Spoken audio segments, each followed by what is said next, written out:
What if everything you've ever wanted, everything, was already within reach, but hidden behind just one simple shift that no one ever taught you how to make? What if the answers to the questions that have kept you up at night, the success you chase, the peace you crave, the confidence you pretend to have but don't fully feel, weren't buried in some complex strategy or found in someone else's blueprint, but were encoded in a step so simple, so primal, so universal, that most people overlook it entirely? You've been trained to believe that transformation is supposed to be hard, slow, and complicated. But what if it's not? What if the thing that's kept you stuck isn't the problem, but the illusion that the solution is far away? This is not another feel-good audiobook full of vague advice. This is a wake-up call, a secret decoded, a key that turns in a lock most people didn't even realize was there. You're about to uncover the 33rd degree secret, and once you do, you'll never see reality the same way again. Let's be honest, you didn't stumble across this audiobook by accident.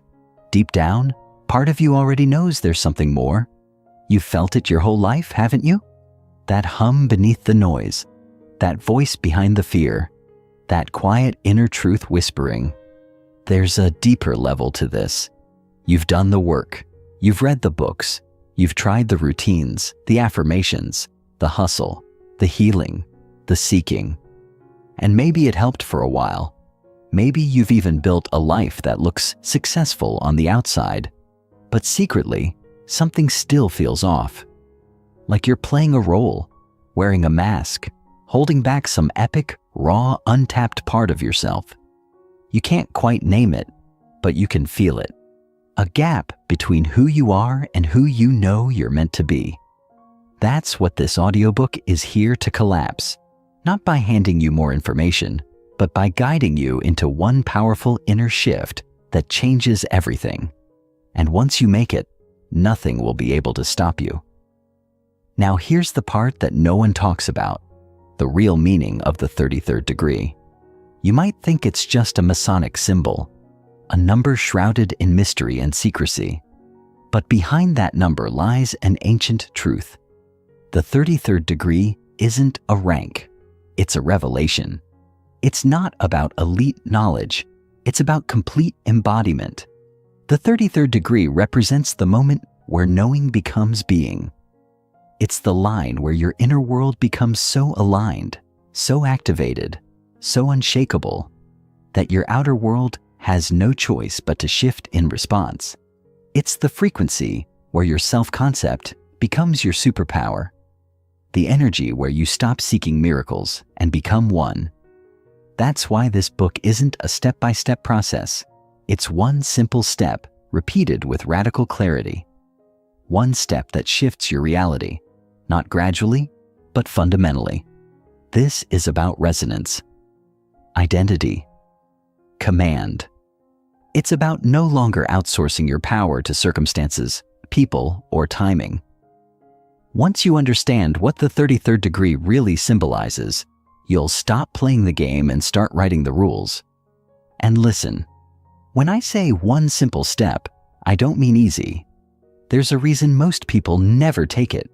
Because while the step itself is simple, it asks for something big, something real, something most people avoid their entire lives. It asks you to finally see yourself fully, to drop the roles, to quit the performance, to stop shrinking and pretending and waiting. The 33rd degree step asks you to stop being who you were trained to be and start becoming who you really are. It demands presence, truth, ownership, not perfection, but embodiment.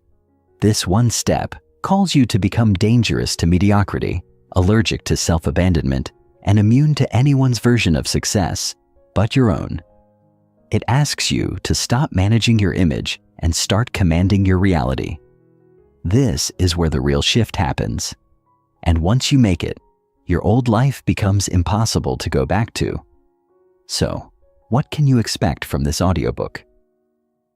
Transformation, not the kind that takes years, but the kind that hits you like lightning. Each chapter has been designed to unravel the mental programs you didn't know were running your life, to expose the blind spots, break the illusions, and ignite a version of you that's already whole, but dormant. You'll go through 14 immersive chapters, each one engineered to peel back another layer and reconnect you to your deepest frequency. You'll feel seen. You'll feel called out. You'll feel activated. This isn't passive listening. This is cellular rewiring. Identity recalibration. You'll learn how to shift not just your mindset, but your magnetism, not just your behavior, but your energetic baseline. And by the end, you'll be walking, speaking, and living like the person your future has been waiting for. Make no mistake, this isn't about motivation. Motivation fades. This is about identity. You won't need external pressure to keep going after this, because once you see what's been possible all along, you won't want to play small ever again. You'll stop entertaining relationships that drain you. You'll stop tolerating environments that suffocate you. You'll stop putting off the things your soul has been screaming to birth. Not because someone told you to, but because the old you won't even recognize the new standard you now carry. And that's the shift. The one simple step that turns confusion into clarity, lack into overflow, fear into fuel, and your life into a living embodiment of truth. It all starts now. So if you're ready to stop being the person who almost changes everything and finally become the one who does, then press play on Chapter 1. But don't say I didn't warn you. Once you take this step, there's no going back. You'll see too much, you'll feel too much, you'll know too much, and thank God for that, because you didn't come here to live half awake. You came here to shift your reality. And it all begins with this one simple step. Chapter 1. The Hidden Code. What is the 33rd degree? Symbolism and esoteric roots. Have you ever had a moment when everything paused, just for a second, and you felt something beneath the surface of your life calling you? A moment where your soul whispered, "There's more than this." You could be doing the dishes, stuck in traffic, or staring out a window, but something inside you awakens like it's been waiting lifetimes. That's not your imagination. That's not a glitch. That's the code beginning to reveal itself. The 33rd degree. A symbol, a myth, a frequency, and a reality. But here's what they don't tell you. The 33rd degree isn't something you achieve. It's something you remember. It's not a status. It's a state of consciousness. This chapter isn't about information. It's about initiation. This isn't about learning something new. It's about remembering who you've always been beneath the noise, the programming, and the performance. You are not here to blend in. You are here to wake up. Let's get one thing clear. The 33rd degree has often been shrouded in secrecy and surrounded by symbolism. But at its core, it represents personal mastery. Historically linked to esoteric traditions and Freemasonry, this degree is not about elitism, but evolution. It's the symbolic summit of inner work, the point at which a person transcends external conditioning and steps into full awareness. In numerology, the number 33 is a master number, vibrating with the energies of compassion, enlightenment, and deep spiritual truth. But you don't need to be a numerologist to feel the weight of that number. It shows up everywhere, on clocks, receipts, pages, signs, flashing like a cosmic wink. And every time it appears, it's asking, are you ready? The spine, the literal pillar of human structure, has 33 vertebrae. Think about that. The same number associated with full spiritual ascension is encoded into your body. That's not just design. That's destiny. You see, symbols like the 33rd degree weren't created for entertainment. They were created for encoding truth that transcends language. Ancient wisdom is often hidden, not because it's dangerous, but because it's sacred. And sacred things must be discovered through experience. not simply handed over. That's why this journey starts not with answers, but with questions. Who told you who you are? Who handed you the identity you're currently living in? Was it your parents? Your culture? Your school? And if you stripped all of that away, what would be left? That's the first layer of the hidden code, the understanding that most of your life has been a downloaded program. And the 33rd degree? That's the override, the power of a single step. Here's where it gets beautiful. Change doesn't begin with grand gestures. It begins with one step, one moment of awareness, one pause between stimulus and reaction, one conscious breath in a sea of autopilot. You don't need to fix your entire life overnight. You don't need to escape to a mountaintop or walk on coals or chant in the jungle. Though those things can help. The most powerful shift is the simplest one, the decision to wake up. The decision to stop operating on someone else's programming and start writing your own code. And that shift, it happens in a single moment. One step, one decision, one shift in perspective, and the entire trajectory of your life changes. That's the secret. It's so simple that most people miss it. People want complexity. We've been taught to respect things that feel hard, but truth doesn't need to be complicated to be profound. The most revolutionary transformations begin with the smallest awareness. You don't need more advice. You need to remember your power. That's the step. The step is the return to self, the return to choice, the return to presence. Because when you are present, you are powerful. When you are aware, you are sovereign. When you see, you can't unsee. That's why the 33rd degree isn't a mountain you climb. It's a veil you lift. And once lifted, nothing looks the same again. Let's be real. Life is loud. It's noisy, chaotic, and relentless. We are bombarded with distractions designed to keep us asleep. Scrolling, swiping, comparing, consuming, until our minds are cluttered with everyone else's stories and our own voice becomes a whisper. But beneath that noise, your soul has been waiting. Waiting for you to remember. Waiting for you to come back to the present moment where all your power lives. You don't need to have it all figured out. You just need to take the first step toward truth, toward clarity, toward the you that was never broken to begin with. Truth hidden in plain sight. The universe doesn't hide truth. It embeds it. It scatters it across your path like breadcrumbs, waiting for you to notice. Look around at sacred geometry in nature, the repeating numbers in your life, the intuitive hits you get when you meet certain people or walk into certain rooms. Truth is always speaking. The question is, are you listening? The 33rd degree is hidden in plain sight because it's not about status. It's about seeing differently. It's the shift from reaction to awareness. It's looking at a mirror and not seeing flaws, but form. It's hearing criticism and not shrinking, but standing taller. It's experiencing pain and choosing to grow instead of numb. These are the hidden codes of life, and once you learn to decode them, everything becomes a message. Everything becomes a guide. Most people walk through life blind to the deeper layers. They chase achievements, approval, material success, believing that the outer world will validate their inner worth. But the truth is flipped. Your inner world creates your outer experience.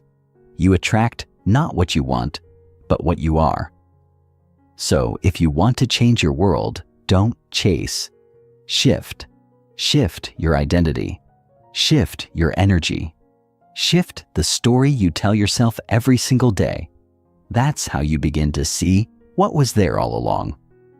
Think about the heroes you admire, the people who seem magnetic, clear, and powerful. It's not what they do. It's who they are. They've tuned into a different frequency. They've stopped outsourcing their value. They've stopped waiting for permission. And that's the invitation of the 33rd degree, to stop living by default and start living by design. The shift begins with awareness. Everything begins with awareness, not action, not effort, not striving. Awareness, because you cannot change what you do not first see. The first gift of awakening is the ability to observe your thoughts without identifying with them, to catch yourself in the middle of a reaction and choose something different. That's the one simple step. That's the entire game, and that's the beginning of freedom. When you become aware, you become powerful. You stop blaming and start building. You stop surviving and start creating. Awareness is the key that unlocks the next level of your life. It's not passive. It's not weak. It's precision. To observe your inner world without judgment is the highest act of intelligence. And from that place, you can dismantle anything that no longer serves you. Limiting beliefs, old identities, inherited narratives, they all begin to dissolve in the presence of true awareness. But awareness isn't just about seeing what's wrong. It's about seeing what's possible. It's about waking up to the truth that your current life is not a prison. It's a projection, and you are the projector. That means if you change the film, you change the experience. That's what this book, this journey, this chapter is about. It's about recognizing that the code has been inside you all along, waiting for activation. You don't need to be fixed. You need to be found. Found by your own consciousness. Found by your own willingness to look, to listen, to remember. The shift begins not when life changes, but when you change your lens. That's when miracles happen. Not because the external world suddenly bends to your will, but because you start seeing it differently. You begin to walk through life with eyes wide open. You begin to show up as the real you, not the version that was shaped by fear, but the one forged in awareness, the one that was always enough, the one that's been waiting at the 33rd floor all along. And now you're here. You found the elevator. The question is, are you ready to step in? Chapter 2. Reality is a mirror. How your thoughts shape your world. If life feels like a constant tug of war between what you want and what you keep getting, this chapter might be the shift you never knew you needed. Let me start with a truth that might sting before it sets you free. Your reality isn't happening to you. It's happening through you. Everything you experience, the joy, the pain, the delays, the breakthroughs, it's all being filtered, interpreted, and projected by the most powerful lens you own, your mind. Now, before you raise an eyebrow or feel that familiar resistance creeping in, pause. Breathe. This isn't about blame. This is about power. Because once you understand how your thoughts shape your world, you stop waiting for external permission to feel good. You stop trying to force the universe into submission. Instead, you realize that the universe has always been listening.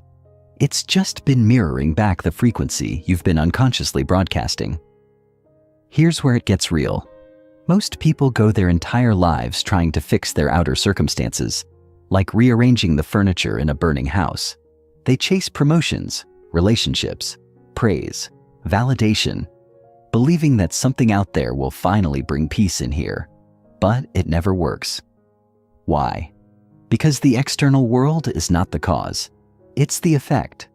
It's a reflection of your dominant thoughts, beliefs, emotions, and expectations.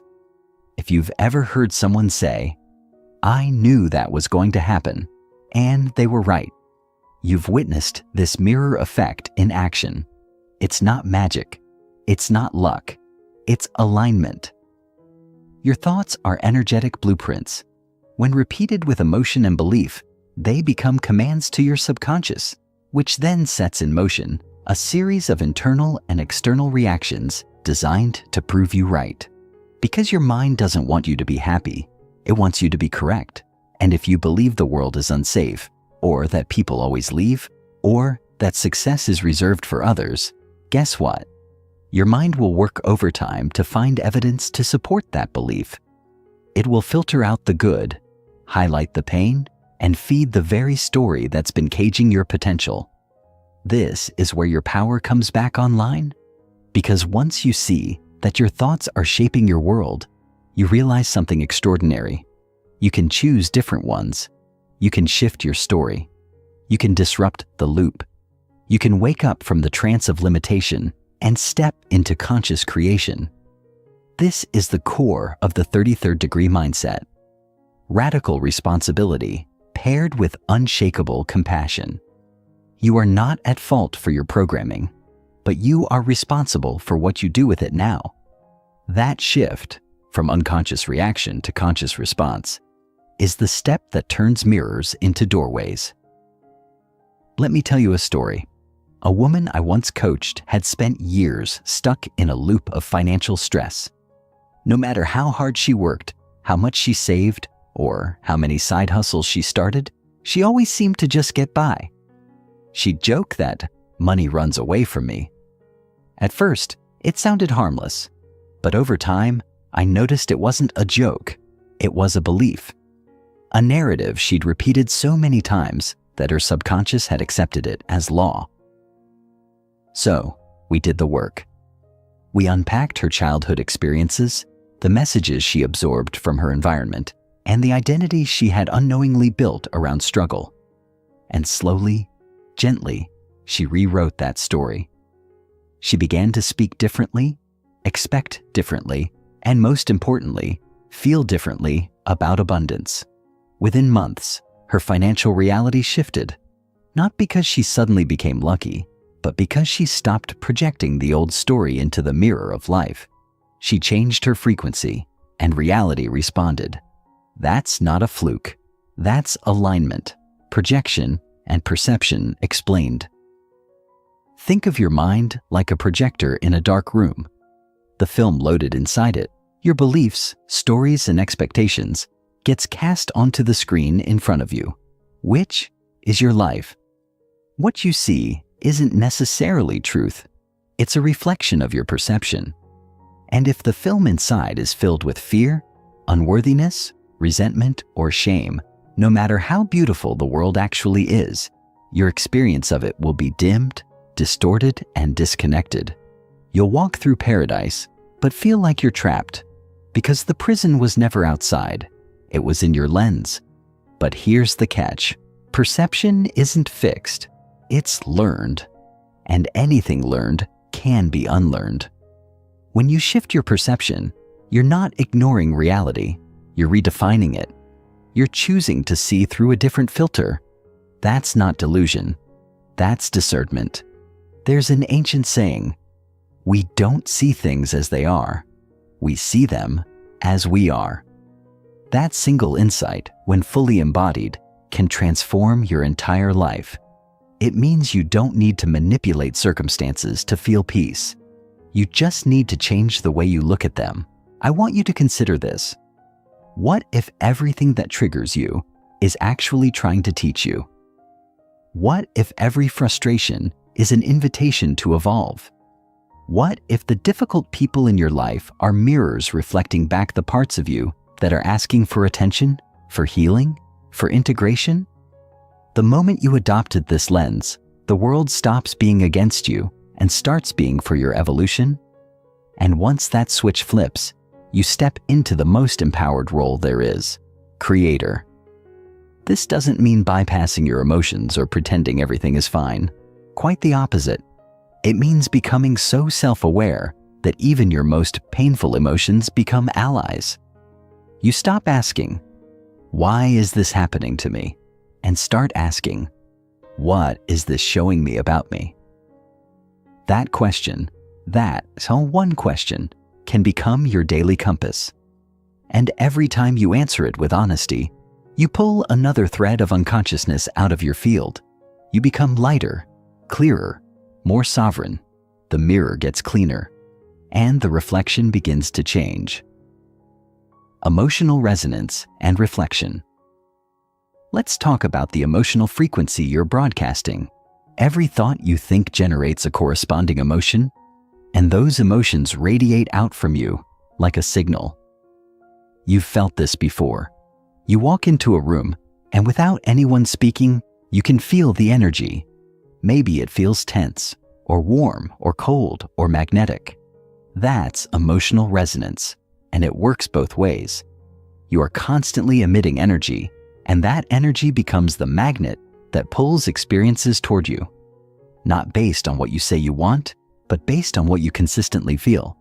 So if you're walking around with suppressed anger, deep fear, or chronic doubt, those emotions will shape your lens and distort the signals you send out.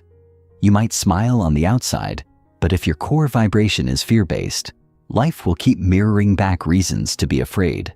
It's not personal. It's physics. Energy responds to energy, and the universe, in its infinite precision, will reflect back to you whatever you're most emotionally aligned with, not to punish you, but to wake you up. But here's the magic. You can change your emotional signature. You can shift from fear to trust, from shame to worthiness, from scarcity to sufficiency. Not through force, but through conscious attention. Through practices that bring you back into your body, back into your breath, and back into your now. Because when you are present, your energy becomes coherent. And a coherent field attracts coherent experiences. The mirror shifts, not when you fake a smile, but when you truly feel the joy of being alive, when you remember who you are beneath the programming. That's when life starts reflecting your soul, not your survival script.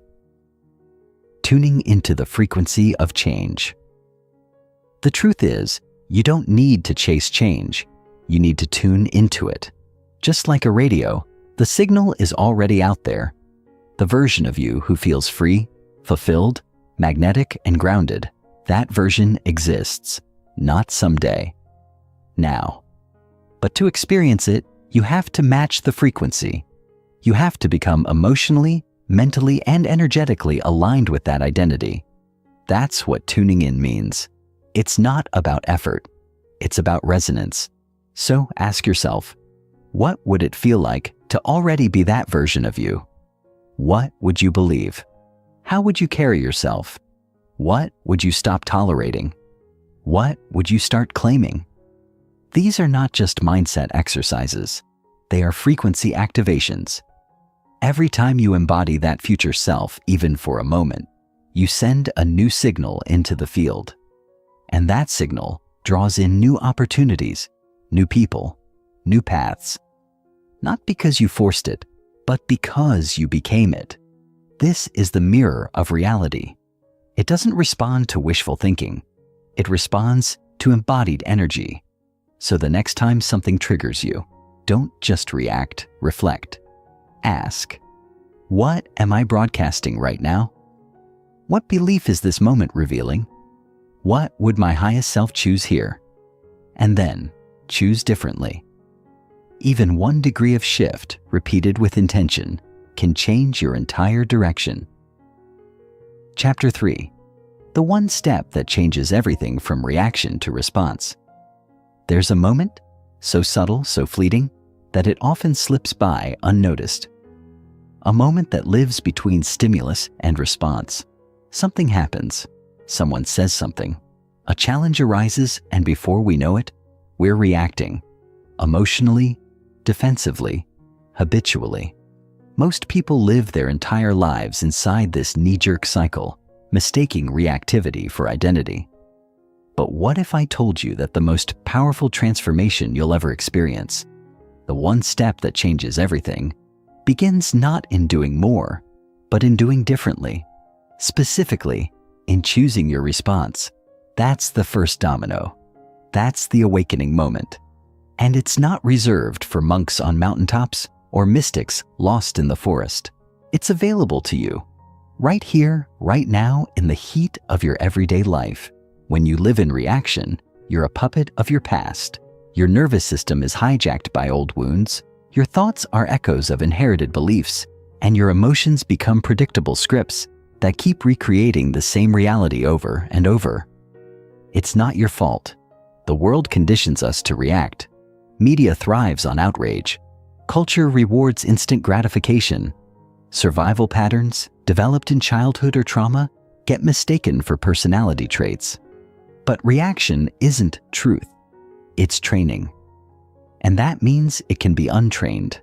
The power lies in interrupting the cycle, in pausing long enough to breathe, to observe, and to choose your next move.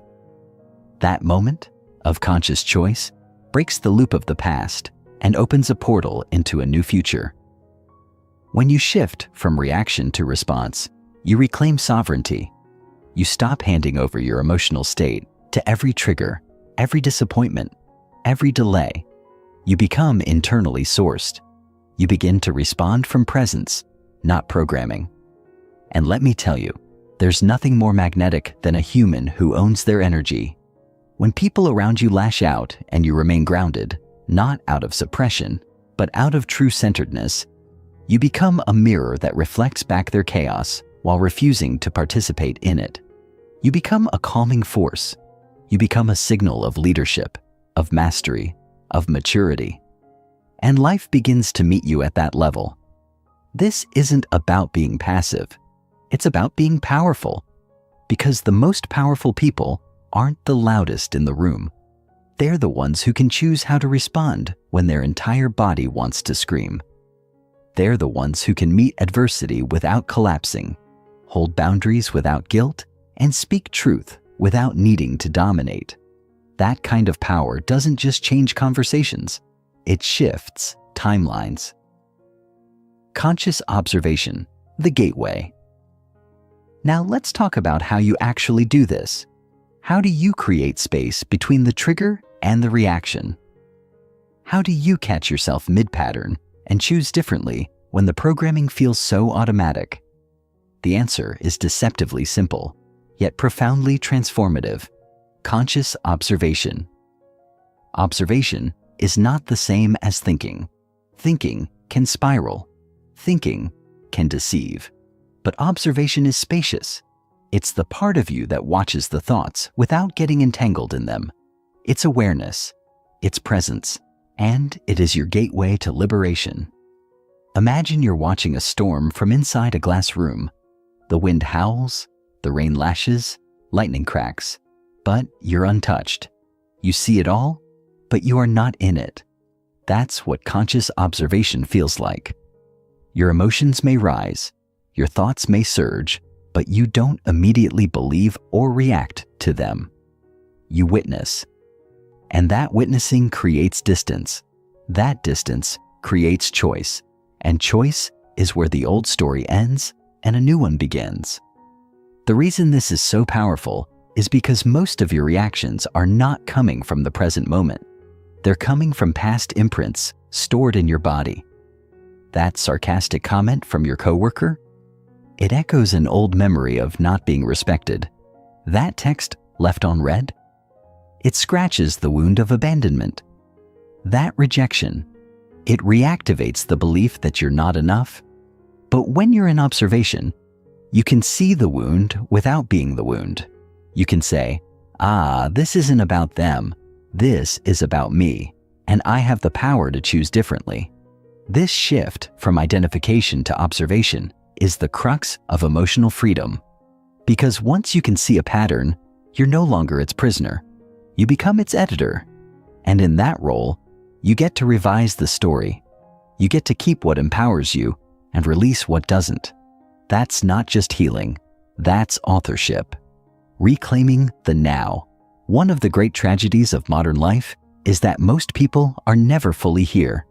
Their bodies are present, but their minds are bouncing between a past they can't change and a future they can't control. They live in mental time travel, rehearsing conversations that never happened, replaying regrets, catastrophizing outcomes. And while they're busy doing all that, the now, the only place where power exists, is slipping through their fingers. But what if you could stop that spiral? What if you could drop into this moment, fully, completely, unapologetically, and find your peace, your clarity, and your next right step right here? Reclaiming the now isn't a fluffy concept. It's a discipline. It's the practice of returning to your breath when your thoughts start to race. It's the courage to feel your feelings instead of fleeing from them. It's the decision to bring your full attention to the task in front of you, whether that's folding laundry or launching a business. The now is not glamorous. It's not loud, but it is potent. Because when you're fully in the present, you're no longer reacting from old wounds or projecting onto imagined futures. You're responding from alignment, and aligned action is exponentially more powerful than frantic effort. Here's a truth that many miss. All transformation happens now. Not tomorrow, not next year, not after I get the job or once I heal. Those are delays, excuses, protectors of the comfort zone. The only place you can actually shift your state, your story, and your signal is in this moment. And every time you anchor into the now, you anchor into your power. You become unshakable, not because life stops throwing curveballs, but because you stop outsourcing your center. You become a calm eye in the storm. And from that still point, your decisions carry weight. Your presence becomes felt. Your energy speaks louder than your words. This is what it means to walk the 33rd degree path. It means you live from presence. You lead from presence. You love from presence. And you no longer let the past dictate your future. That's the quiet revolution. That's the step that most overlook because it doesn't come with fireworks.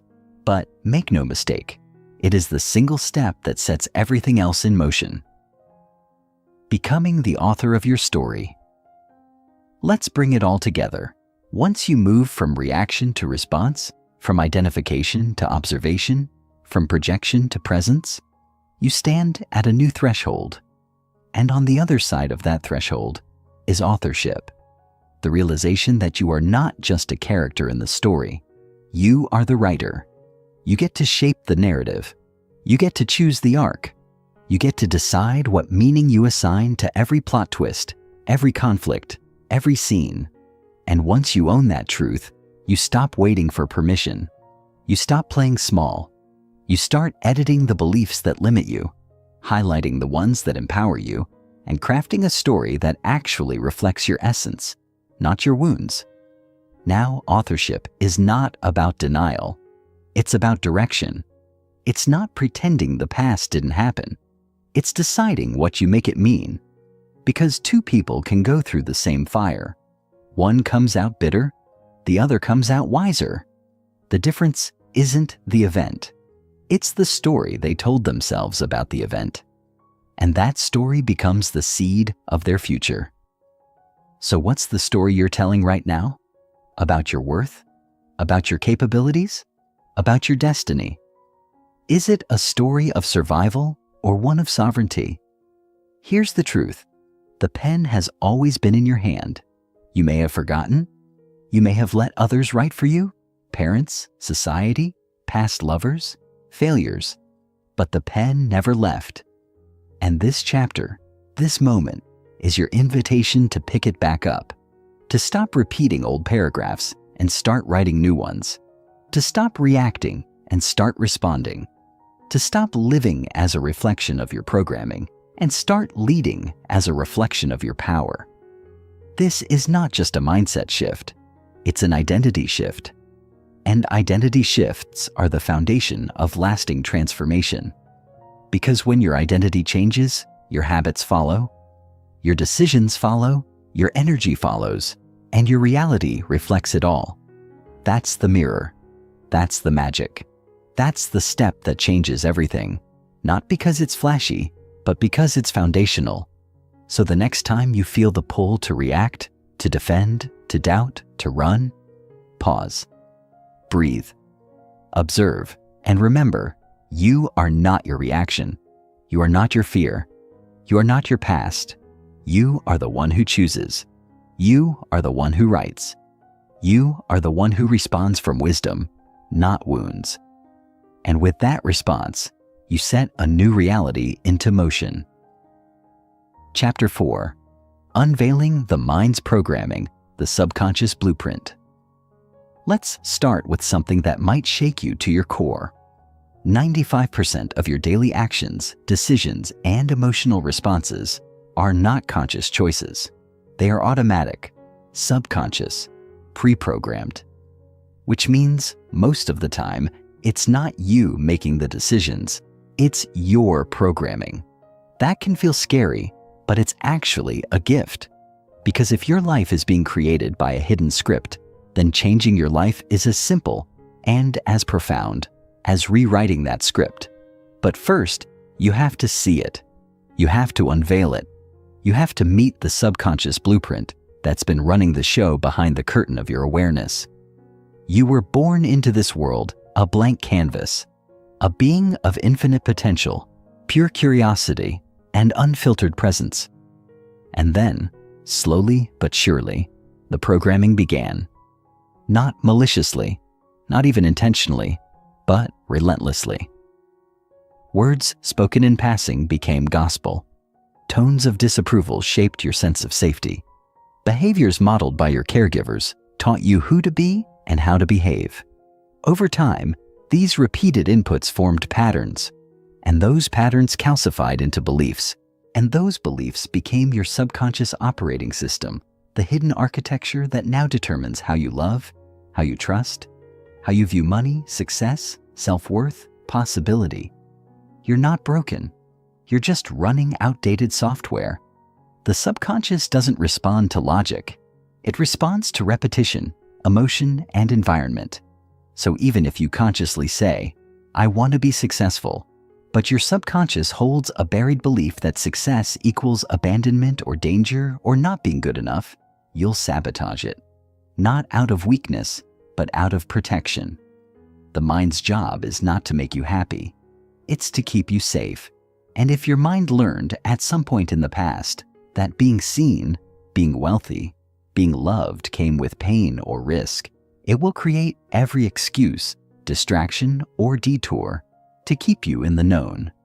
That's why people say, "I know what to do, but I just can't seem to do it."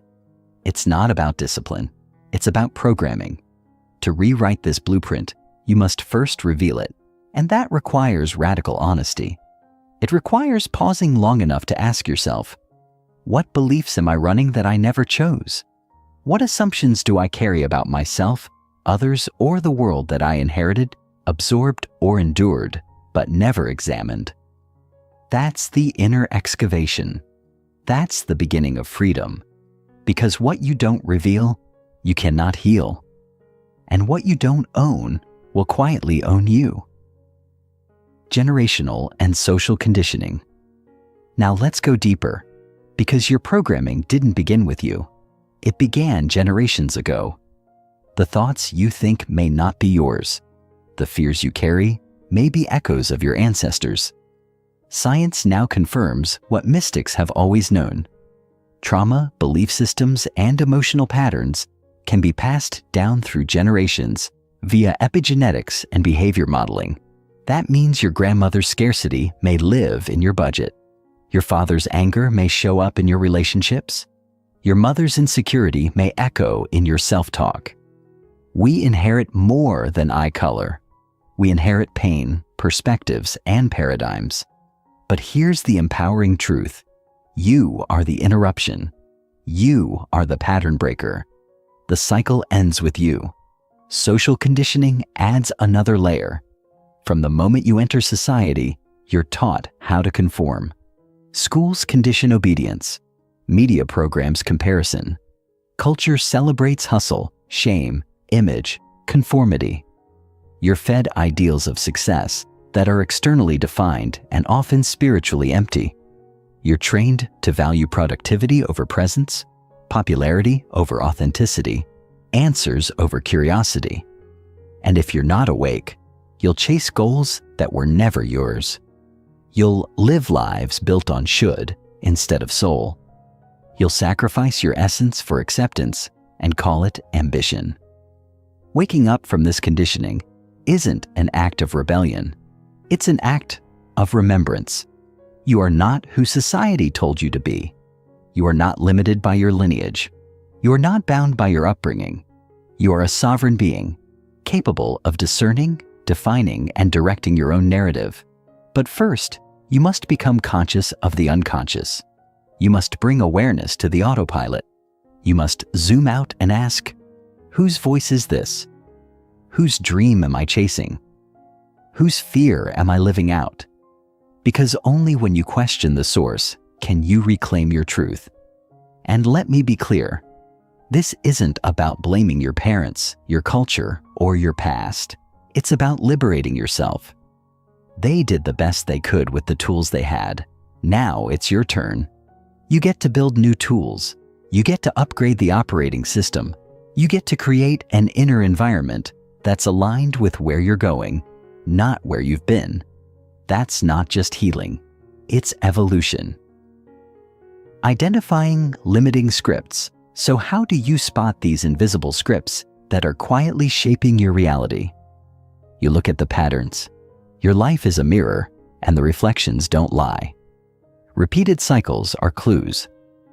Emotional triggers are breadcrumbs.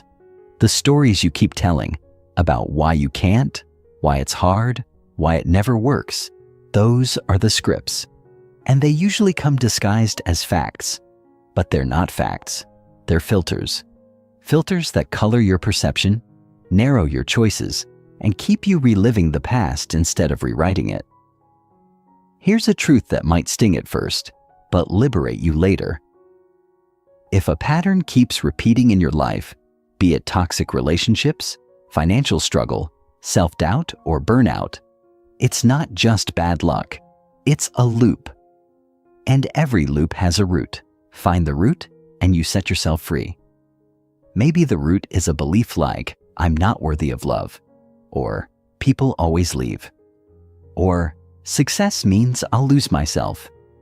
These beliefs were likely formed in moments of high emotional intensity, moments you may not even consciously remember, but the body remembers, the nervous system remembers, and until those beliefs are seen, felt, and upgraded, they will continue to write the same ending to every new beginning.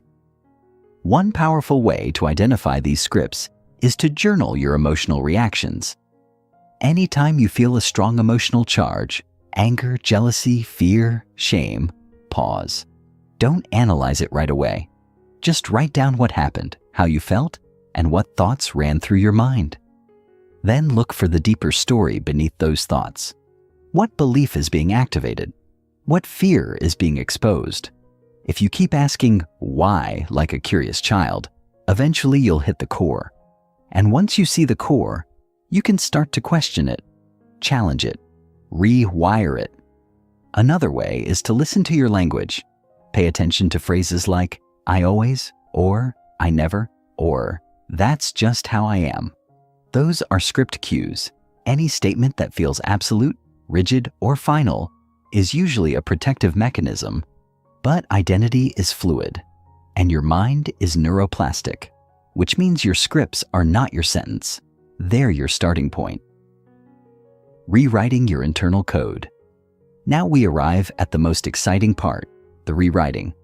Once you've revealed the limiting code, you get to replace it, not with fluffy affirmations that you don't believe, but with empowered truths that resonate with your soul. This process isn't about denial. It's about redesign. You're not pretending the past didn't happen. You're using it as data, as compost, as a foundation for something truer, deeper, and more aligned, and you're building it with repetition, intention, and emotional resonance. Start with identity. Instead of saying, I want to be confident, start affirming, I am someone who speaks with clarity and presence. Instead of saying, I'm trying to heal, say, I am healing daily, and I trust the process. Your mind needs to feel the truth of it, not just hear the words. That's why emotion is the secret sauce. When you repeat a new belief while feeling gratitude, joy, or peace, it lands deeper. It sticks. Because the subconscious learns through feeling. It remembers what is emotionally charged. So charge your affirmations with presence, breath, movement, music, whatever activates your heart. Visualization is another powerful tool. See yourself living the new script. Not just in a vision board kind of way, but embodying it. Feel what it's like to walk into a room with certainty, to handle challenges with grace, to receive love without fear. When you visualize with emotion, you're not just daydreaming, you're reprogramming. You're rehearsing a new future until it becomes familiar, and the mind will always choose the familiar. So make expansion your new comfort zone. Don't underestimate the power of small daily upgrades. Each time you catch a limiting belief and choose a new one, you're building a new neural pathway. Each time you act in alignment with your future self, you reinforce a new identity. This is how transformation becomes inevitable. Not through massive overnight change, but through consistent, conscious evolution. Step by step, script by script, thought by thought. Until one day you look back and realize you're no longer the person who once lived inside those old stories. Chapter 5. The Sacred Number 33. Numerology and Symbolic Insight. Let's begin with a number that has echoed through secret teachings, sacred texts, ancient monuments, and mystical systems for millennia. 33. Not 29, not 40, not 72. 33. It shows up again and again, whispered in shadows and emblazoned in light. But why? Why this number? Why does the number 33 carry such weight across spiritual, metaphysical, and esoteric traditions? Because it is not just a number, it is a frequency, a code, a bridge between matter and spirit, mind and soul, form and formlessness. And once you understand its meaning, once you feel its vibration in your bones, you'll never look at reality the same way again. Numerology, the study of the spiritual significance of numbers, has long held that numbers are more than quantities. They are archetypes, symbols, energy signatures that hold meaning beyond math. In numerology, 3 is the number of creativity, expression, communication, joy, and expansion. It is the triangle, the first shape to create form and structure in the universe. Multiply that by itself, and you arrive at 33. Not just a master number, but the master of the master numbers, the teacher, the healer, the cosmic revealer. It's the number of spiritual leadership and divine service, of embodying higher truth for the benefit of all. When you see the number 33 appearing in your life, on clocks, receipts, addresses, it is more than coincidence. It's a nudge, a whisper from the universe calling you to remember your higher path, to wake up to your divine assignment, to align your earthly self with your spiritual essence. Because 33 isn't just about mysticism, it's about mastery. And true mastery isn't about control, it's about surrender. It's about letting go of ego and stepping fully into purpose. And that can feel terrifying, but also electrifying. Because when you align with the vibration of 33, your life begins to reflect a new level of synchronicity, power, and presence. You become a walking invitation to transformation. 33 in ancient systems and Freemasonry. You don't have to dig too deep to see that the number 33 has been revered across ancient cultures, religious systems, and spiritual orders. In the human body, there are 33 vertebrae in the spinal column, the bridge between earth and heaven within your own physiology. In the Bible, Jesus is said to have lived 33 years before resurrection, symbolizing the rise of divine consciousness after the death of the ego. In Islam, the Tasbih prayer beads repeat phrases of remembrance 33 times.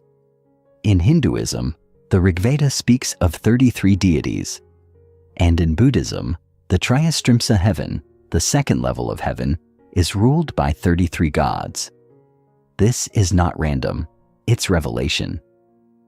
Freemasonry, one of the most secretive and symbol-rich organizations in history, elevates its highest rank to the 33rd degree. Not the 30th, not the 40th, the 33rd. this final degree isn't achieved by passing tests or collecting titles. It's a recognition, an initiation into a deeper understanding of life, truth, and the divine architecture of reality. Masonic teachings aren't just about rituals. They're blueprints for awakening. Symbols like the square and compass, the all-seeing eye, the twin pillars, each are metaphors for inner transformation.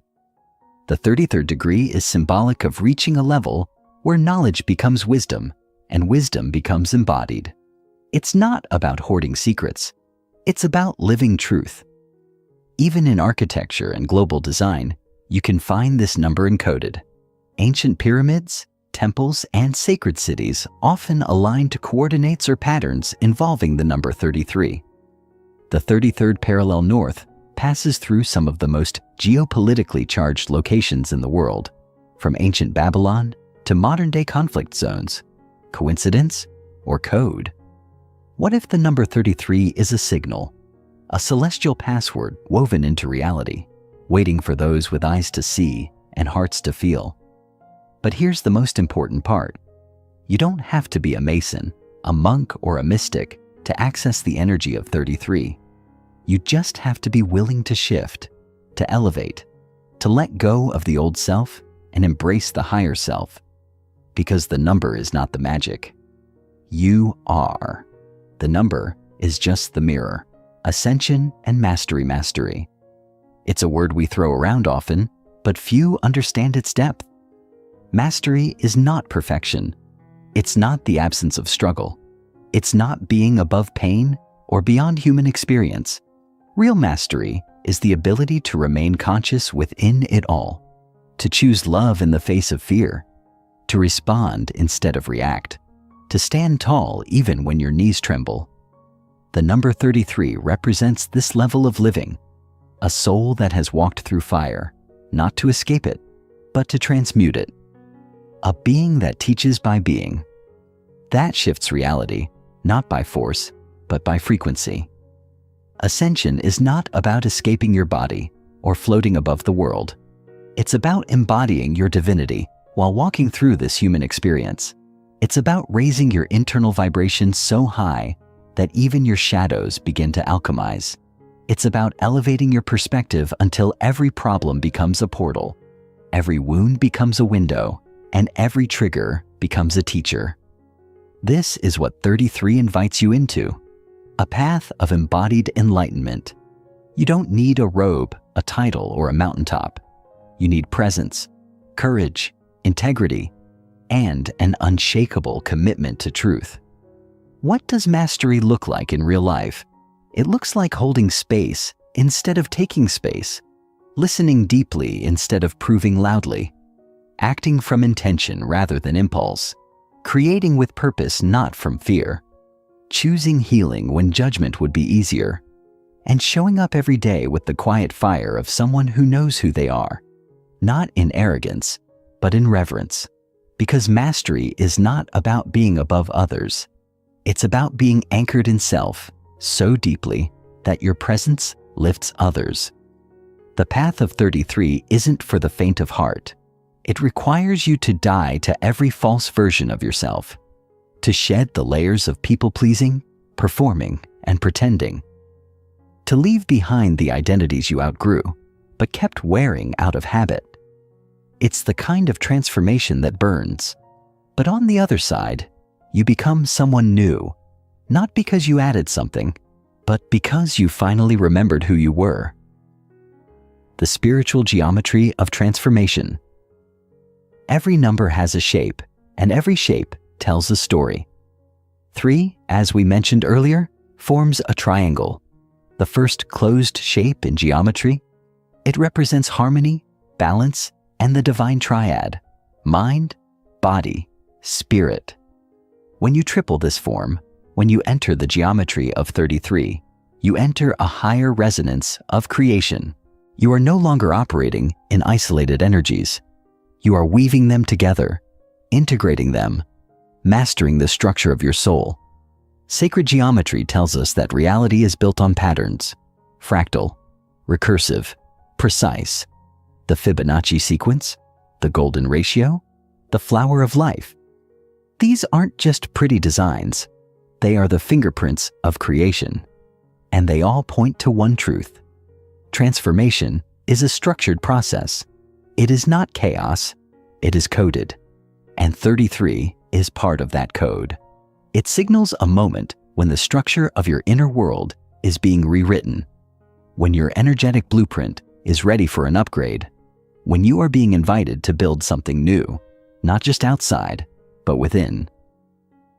Think of yourself as a temple, a structure of sacred architecture. Every thought, belief, and intention is a brick. Every choice is a beam. Every breakthrough is a window letting in more light. And 33 is the moment you step into your role as architect. You stop waiting for permission. You stop blaming the blueprint. You pick up the tools, stand in your truth, and say, "Let's build something worthy of who I really am." This doesn't mean life stops testing you. It means you stop failing the same tests, because now you see the pattern. Now you see the lesson. Now you walk into every challenge with a builder's eye and a healer's heart. You know that everything that crumbles makes space for something greater. And you no longer fear collapse because you've learned to rise. Chapter 6. Inner Alchemy. Transmuting fear into power. You will never escape fear. Let's get that out of the way right now. You will never grow so evolved, so spiritual, or so wise that fear simply disappears. That's not the point. The point is not to erase fear, but to alchemize it, to take what once paralyzed you and turn it into rocket fuel. That is the sacred work of the inner alchemist. Not to pretend life is always light and love, but to become the kind of person who meets the shadows and says, "You came to teach me something. Let's talk." Transmuting fear into power is not a trick. It's a transformation, and it begins the moment you stop running and start listening. Think of fear not as your enemy, but as your compass. If something terrifies you, and I mean truly terrifies you, the kind of fear that makes your chest tighten and your throat close up, that's the doorway to your next level. Because the deepest fears often guard the most powerful truths. The fear of speaking your truth often hides your gift of powerful communication. The fear of being seen masks your role as a leader. The fear of failure reveals your potential for mastery. The fear of success hides your readiness to rise. It's not a wall, it's a veil. And the moment you look at it with eyes of courage instead of shame, it begins to dissolve. Alchemy in the ancient world was the process of turning base metals like lead into gold. But real alchemy, the kind we're talking about now, happens inside. You take the raw, messy, often painful material of your life, and through presence, self-awareness, and fierce honesty, you transmute it into wisdom, clarity, and power. And just like with physical alchemy, there is heat involved, pressure, fire. Inner alchemy is not soft work. It is sacred labor. It demands that you stay present with what you'd rather avoid, that you bring light into the places that have only ever known darkness. Shadow integration. To be whole, you must be willing to meet your shadow, and not just meet it, befriend it. That might sound strange, even dangerous, but nothing will sabotage your reality-shifting journey faster than disowning the parts of yourself you find unacceptable. You cannot cherry-pick your way to wholeness. You cannot shame yourself into power. You must go within and find the parts you've labeled as wrong, weak, or broken, and integrate them. You must look at your anger, your insecurity, your jealousy, your pain, and say, "I see you. You belong here." The shadow is not evil. It's exiled. It's the wounded child hiding behind the curtain, waiting for someone to say, "You're safe now." And every time you suppress it, deny it, or numb it, it only grows stronger in the background.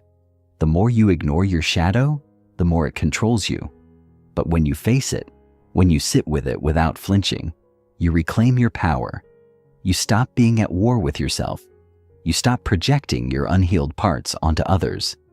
And you begin to walk in a kind of calm clarity that is unmistakable. That's when people start saying, there's something different about you. Because there is. You're not leaking energy trying to be someone else. You're finally standing in your whole self. Shadow integration is not a one-time event. It's a lifelong process, and it often begins with deep discomfort. But here's the breakthrough. The moment you stop resisting your discomfort and start learning from it, it transforms. Your triggers become tools. Your shame becomes sacred. Your breakdowns become portals. You start to see that everything you thought was in the way is actually part of the way. That is inner alchemy. That is real, sustainable change. The energy of intention. You've heard it before. Energy flows where attention goes. But let's take it deeper. Intention is not just where you place your focus. It's the frequency behind your focus. You can be doing all the right things externally, but if your internal signal is fear, doubt, or desperation, that's what you're radiating. Intention is your energetic signature. It's what the universe listens to, responds to, and reflects back. It's the difference between forcing something and magnetizing it, between trying to control and choosing to align, between pushing and allowing. Inner alchemy requires that you become hyper-aware of your intentions, not just what you want, but why you want it. Do you want success to prove you're enough? Do you want love to fill a void?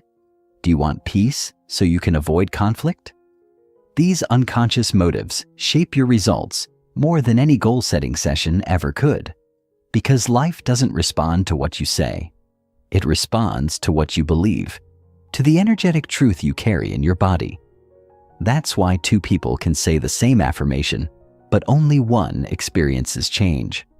One is declaring truth, the other is pleading for it. The difference? Intention. So how do you shift your intention? You get radically honest. You sit with your desires and ask, what is the energy behind this? If it's fear, shame, or lack, you don't judge it. You just meet it. You bring awareness to it, and then you elevate it. You choose a new intention, one aligned with love, truth, and freedom, and you repeat that choice over and over until it becomes embodied, until your presence starts to speak louder than your words. That's when your life starts to shift in ways that seem impossible. That's when you become magnetic, not by trying, but by being. Using the past as fuel. The past is not meant to define you, but it is meant to refine you. Everything you've been through, every heartbreak, mistake, trauma, and detour, it's all raw material for your becoming. Most people carry their past like a burden. You must learn to carry it like a torch. Inner alchemy means turning your pain into power, your wounds into wisdom, your regrets into revelations. It means looking at your past not as a graveyard, but as a gold mine. The greatest version of you is buried underneath the very experiences you've tried to forget, dig, unearth, reclaim. This doesn't mean romanticizing your pain or pretending everything happened for a reason. It means owning your story fully, without shame, without edits, without spiritual bypassing. Your past does not need to be perfect to serve you. It just needs to be integrated, and that integration begins when you stop asking, why did this happen to me? And start asking, how can I use this? That's the pivot. That's the power. That's where healing becomes transformation. Think of every challenge you faced as a training ground. Every betrayal taught you discernment. Every loss taught you presence. Every failure taught you resilience. Every moment of powerlessness taught you to access a deeper source of strength. You don't need to erase your past to move forward. You need to extract the gold from it. And when you do, you become unshakable, because nothing in your story owns you. You own it. Your story, your whole story, is your strength. Not just the polished parts, the messy, raw, chaotic parts too. That's where your medicine is. That's where your empathy lives. That's where your leadership is born. You are not just someone who went through things. You are someone who transformed through things. And that distinction, that's the fire that changes lives. Inner alchemy is the forgotten art of transformation. Not by escaping, not by pretending, but by transmuting.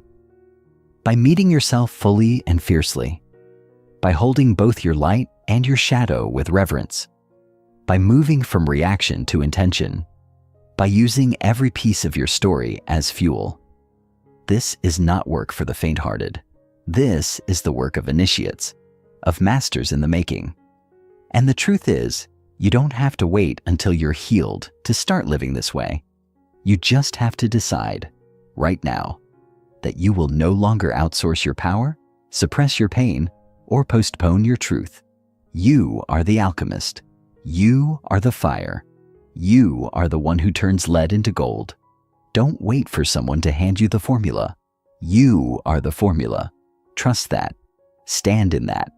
Live from that. And watch what happens next. Chapter 7. Quantum Shifting Parallel Timelines and Infinite Possibility. Have you ever wondered if you're living in the right version of your life? If, somewhere out there, there's an alternate version of you who made different choices, took different risks, and created a different future. The truth is, there are infinite versions of you existing in parallel timelines, each one reflecting a slightly different path you could have taken.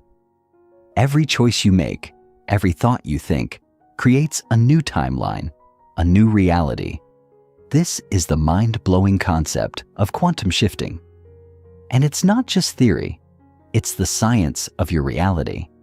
The power to shift your timeline, to shift your life, is already within you. You're not stuck. You've never been stuck. You've only been unaware of your ability to jump from one timeline to the next, creating a reality that better aligns with the person you want to be. Every moment you live, you are faced with choices. Those choices create ripples in the quantum field, the invisible web of energy and potential that connects all possibilities. The moment you decide to shift your perspective, to change your beliefs, or to take a new action, you are shifting into a new timeline. It's as though you're jumping between dimensions, not in some far-off science fiction world, but in your own life. The version of you who walks with confidence, who speaks with authenticity, who makes decisions without hesitation, that version exists in a different timeline, just as real and just as accessible as the version of you who is unsure, indecisive, or afraid. The difference is this: the timeline you're in right now is the one you've chosen through your thoughts, emotions, and actions up until this very moment. But you can step into a new one. The door is always open. You just need to walk through it. Quantum shifting is not about escaping your current reality. It's about understanding that you're not locked into it. You are the observer of your own life, and it is your observation that shapes the outcome. Your current reality is the result of your past beliefs and actions, but the moment you shift your beliefs, your energy, or your focus, you begin to collapse a new version of reality into existence. The choice to shift is yours, but it requires courage. It requires the willingness to step away from the familiar, from the patterns that have kept you safe but small, and trust that the universe will align with your new vision. It's like pressing the reset button on your life, but in a way that feels effortless, because you're simply tapping into the truth of who you are and who you were always meant to be. The observer effect. In the world of quantum physics, there's a phenomenon known as the observer effect. It's the idea that the act of observing something actually changes its state. In simpler terms, what you focus on, you influence. And this isn't just true for the outside world. It's true for your inner world as well. The moment you begin observing your thoughts, emotions, and actions with awareness, you begin to shift the energy around them. You begin to become the creator of your reality instead of just a bystander. The power lies in your observation. Most people are asleep at the wheel of their own lives, simply reacting to circumstances instead of consciously choosing their responses. But when you step into the role of the observer, when you stop identifying with every thought that arises and every emotion that stirs, you unlock the ability to consciously choose your next move, your next thought, your next belief. Think about it. How often have you found yourself caught up in the whirlwind of your thoughts, believing every single one? How many times have you allowed your feelings to dictate your actions, only to regret them later? The observer effect teaches us that the moment we take a step back, detach from the story we're telling ourselves, and simply observe without judgment, we create a new opportunity for change. When you're no longer emotionally entangled in every thought and reaction, you can choose differently. You can decide that the fear you're feeling doesn't define you, that the doubts in your mind are not facts. And from that place of awareness, you begin to make decisions from a higher level of consciousness. You are no longer the victim of your circumstances. You are the creator of your experience. This is the foundation of quantum shifting. It begins with awareness. The more you observe your thoughts without judgment, the more you see where you're unconsciously creating patterns that no longer serve you. You begin to notice where your energy is scattered or misaligned, and from that awareness, you can shift your frequency. Every thought you observe is an opportunity to choose again. And when you begin to observe with the intention of shifting into a higher version of yourself, the universe responds. The observer effect works in your favor, and as you shift your thoughts, you shift your reality. Choosing your frequency. Your frequency is the vibration you emit into the world. It's the energetic signature that people pick up on before you even speak. It's the energy you radiate, and it's what attracts experiences, people, and opportunities into your life. The key to quantum shifting is learning to consciously choose your frequency. Your current frequency is the result of your past emotional patterns and thought processes. If you've been living in fear, doubt, or lack, your frequency matches that energy. But here's the exciting part. You can change your frequency at any time. Just like a radio tuner shifts from one station to the next, you can shift your energy, your thoughts, and your emotions to align with a higher vibration. What happens when you shift your frequency? You start to attract a different kind of reality. The situations, people, and experiences that once seemed out of reach start to flow effortlessly toward you. It's like magic, but it's not magic. It's quantum physics. When you align your frequency with the version of yourself you want to embody, you begin to draw that version into your life. If you want to attract love, joy, abundance, and success, you must first choose to embody those frequencies within yourself. It's about choosing to radiate confidence, positivity, and an abundance, even when your outer circumstances don't yet reflect those things. The more you hold that frequency, the more it becomes your reality. Your outer world can only reflect the frequency you're broadcasting. So, if you want to see a shift in your life, it begins with a shift in your energy, aligning with a new version of you. Here's the truth. The version of you that you've always dreamed of being already exists. That future version of you, the one who is confident, successful, calm, and at peace. She is not some distant, unattainable dream. She is real. She is living in another timeline, just waiting for you to align with her. And the moment you decide to step into that version of yourself, everything begins to change. You don't need to wait for external circumstances to shift. You don't need to wait until you have more money, more time, or more validation. You need to align with that version of yourself right now. The future you is not far off. She is here within you, just waiting to be expressed. And the moment you decide to align with her frequency, you begin to collapse that version of reality into your present moment. The process of aligning with a new version of yourself involves letting go of the old stories and identities that have been holding you back. It involves deciding that you are no longer defined by your past mistakes, fears, or failures. You are not the version of yourself who is struggling, doubting, or playing small. You are the version of yourself who is unstoppable, powerful, and free. And the moment you choose to step into that energy, the universe begins to rearrange itself around you. Things that once seemed impossible now feel effortless. Opportunities that once felt out of reach are now within your grasp. Because when you align with the version of yourself who is already living your dream, your reality begins to mirror that truth. You are not waiting for your life to change. You are stepping into the version of yourself who has already created that change. Chapter 8. The Tools of Transformation. Meditation and Stillness. In the midst of the noise, the chaos, and the constant rushing of our lives, there is a simple, yet profoundly powerful tool waiting to reconnect you to your true self: meditation. Imagine the world around you quieting down, the flood of thoughts slowing, and in that stillness, you can finally hear the whisper of your soul. This is not a far-off mystical experience reserved for monks on mountaintops. This is a practice, a tool available to you in the very moment you choose to step into it. Meditation, at its core, is the art of slowing down to access the wisdom that already resides within you. It is the gateway to inner peace, to clarity, and most importantly, to the shifts you're ready to make in your reality. At first, the idea of sitting still might feel uncomfortable. Your mind will race. The thoughts you've been avoiding will surface.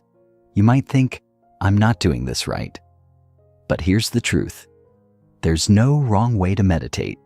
The only requirement is your willingness to sit in stillness, to detach from the external world, and allow yourself to simply be. In that space, you are not the endless stream of thoughts, worries, and anxieties that usually consume you. You are the observer. And the more you meditate, the more you begin to understand that you are not your thoughts. You are not your emotions. You are something far deeper, far more expansive. In this space, you learn to hear the subtle language of your intuition, the inner guidance that's always available, waiting for you to tune in. But meditation is not just about sitting in silence. It's about creating an internal environment where transformation can take place. It's about shifting from the constant doing, the relentless striving, into the being, into the presence of who you truly are. When you meditate, you are practicing the art of presence, and presence, my friend, is the foundation for all transformation. If you want to shift your reality, you must first learn to become fully present to the moment you're in. When you are present, you are not caught up in the past or the future. You are not dwelling on mistakes, regrets, or worries about what's to come. You are here in the now, in full alignment with your true power. And that is where transformation begins. The practice of meditation connects you to your highest self. It helps you remember who you are beneath the layers of fear, doubt, and conditioning. In the stillness, you access the truth that you are capable, worthy, and powerful beyond measure. Every time you sit in meditation, you are aligning yourself with the energy of transformation. You are sending a message to the universe that you are ready to step into your next level of existence. Meditation is your reset button, your opportunity to recalibrate your energy and shift into the version of yourself who has already created the life you desire. It is the tool that gives you the clarity, the peace, and the insight needed to make powerful changes in your reality.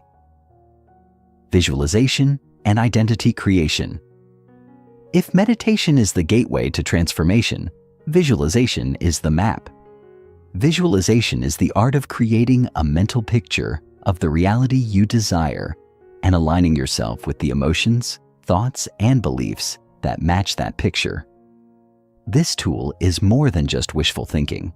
It is the act of embodying the future you want to create, of stepping into that version of yourself right now in this moment. Visualization works Because it taps into the subconscious mind, the powerful part of you that governs 95% of your thoughts and behaviors. The subconscious doesn't know the difference between what is real and what is vividly imagined. So when you visualize your ideal life, when you see yourself living with confidence, success, love, or abundance, your subconscious begins to accept that vision as your new reality. The more you visualize, the more your subconscious mind aligns with that vision, and the more your outer reality begins to reflect it. But here's where the magic happens. Visualization isn't just about imagining what you want to create.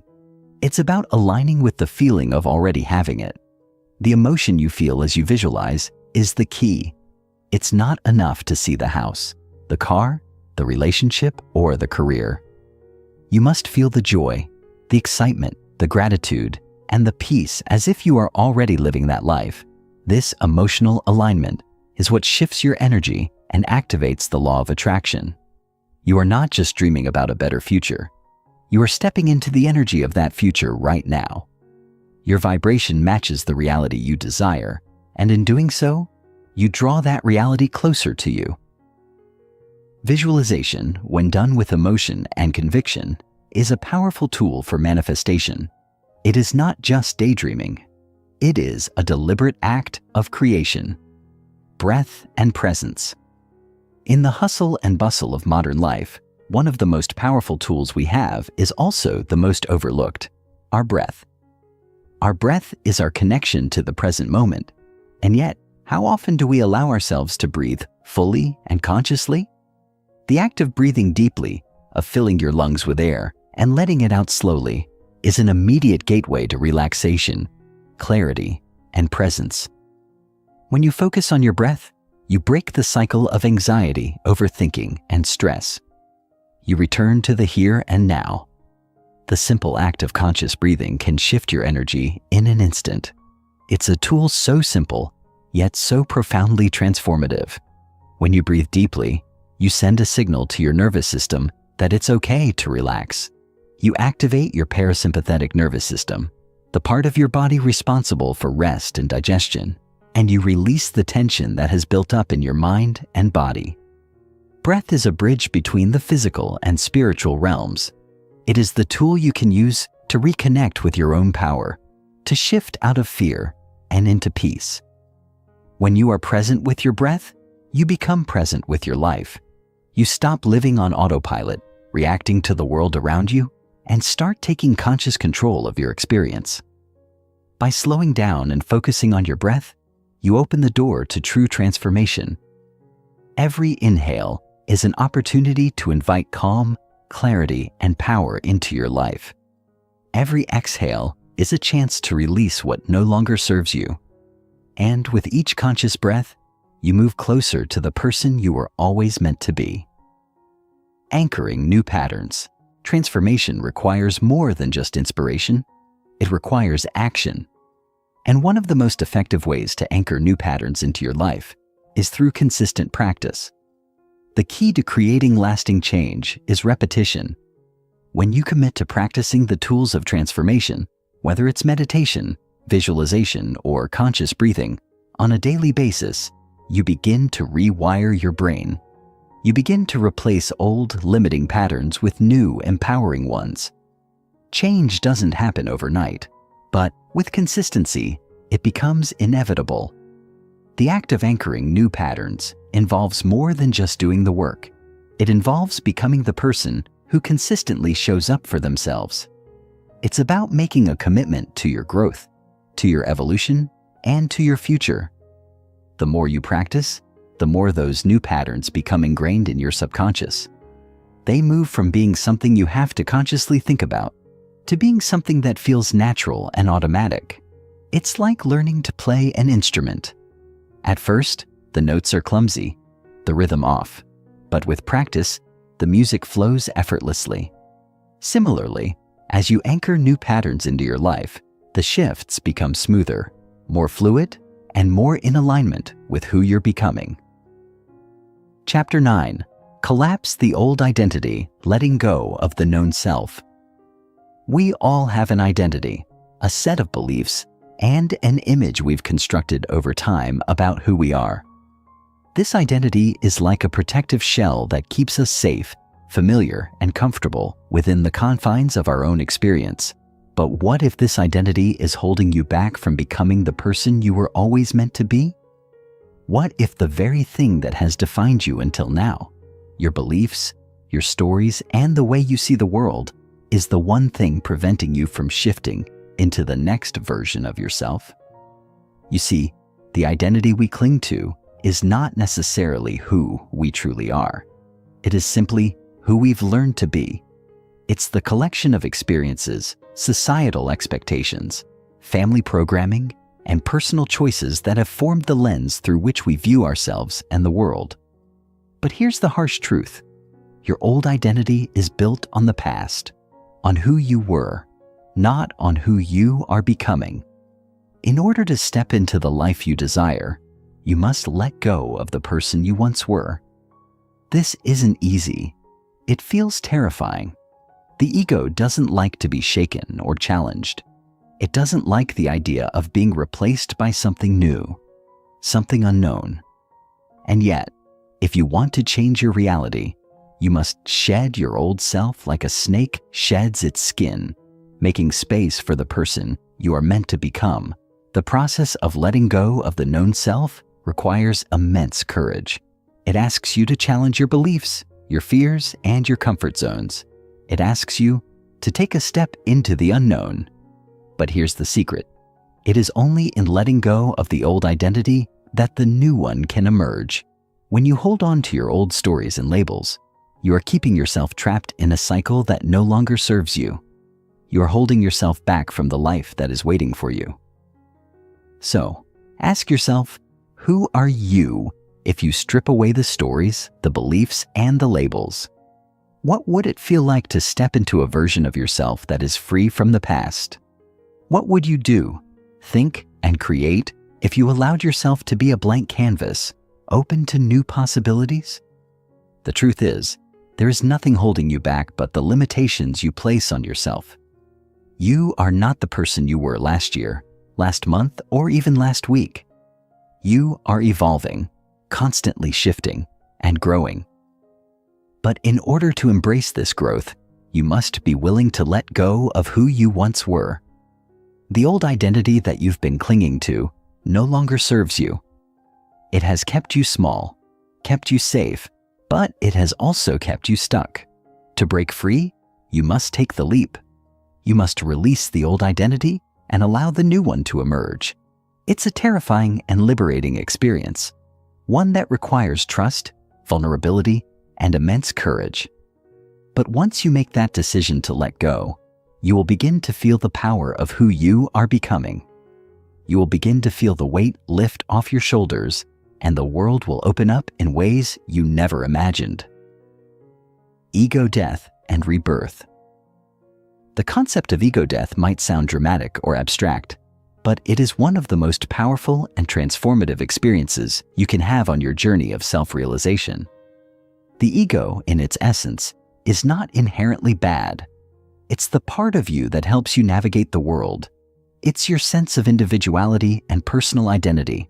But over time, the ego can become overly attached to the things that define it: your career, your possessions, your appearance, your relationships, and your achievements. The ego wants to protect you, to keep you safe, but in doing so, it often keeps you locked in a limiting, narrow perspective. Ego death is the experience of realizing that you are not your ego. You are not the sum of your thoughts, your past, or your achievements. You are the infinite awareness that transcends all of that. Ego death isn't about annihilating yourself. It's about letting go of the false identity that keeps you trapped in fear and limitation. It's about shedding the need for external validation and stepping into the truth of who you really are. In this process, the ego dies, but something new is born in its place: your higher self, your true essence, your authentic being. This rebirth isn't always graceful. It's often messy, chaotic, and filled with uncertainty. As the old ego dissolves, it can feel as though the ground beneath you is disappearing and you are floating in a void, unsure of who you are or what's next. But this void is not to be feared. It is the space of transformation, the fertile ground from which your new self will emerge. It is in this space of uncertainty that true growth happens. When you are willing to face the unknown, to let go of the past, and to trust in the process, you will experience a profound shift. You will step into a new version of yourself, one that is freer, more aligned with your truth, and more open to the infinite possibilities of life. The ego is not an enemy to be defeated, but a part of you that must be transcended. When you transcend the ego, you stop identifying with the roles you've played, the masks you've worn, and the labels you've carried. You realize that you are so much more than any of these things. You are not your job, your title, your relationships, or your achievements.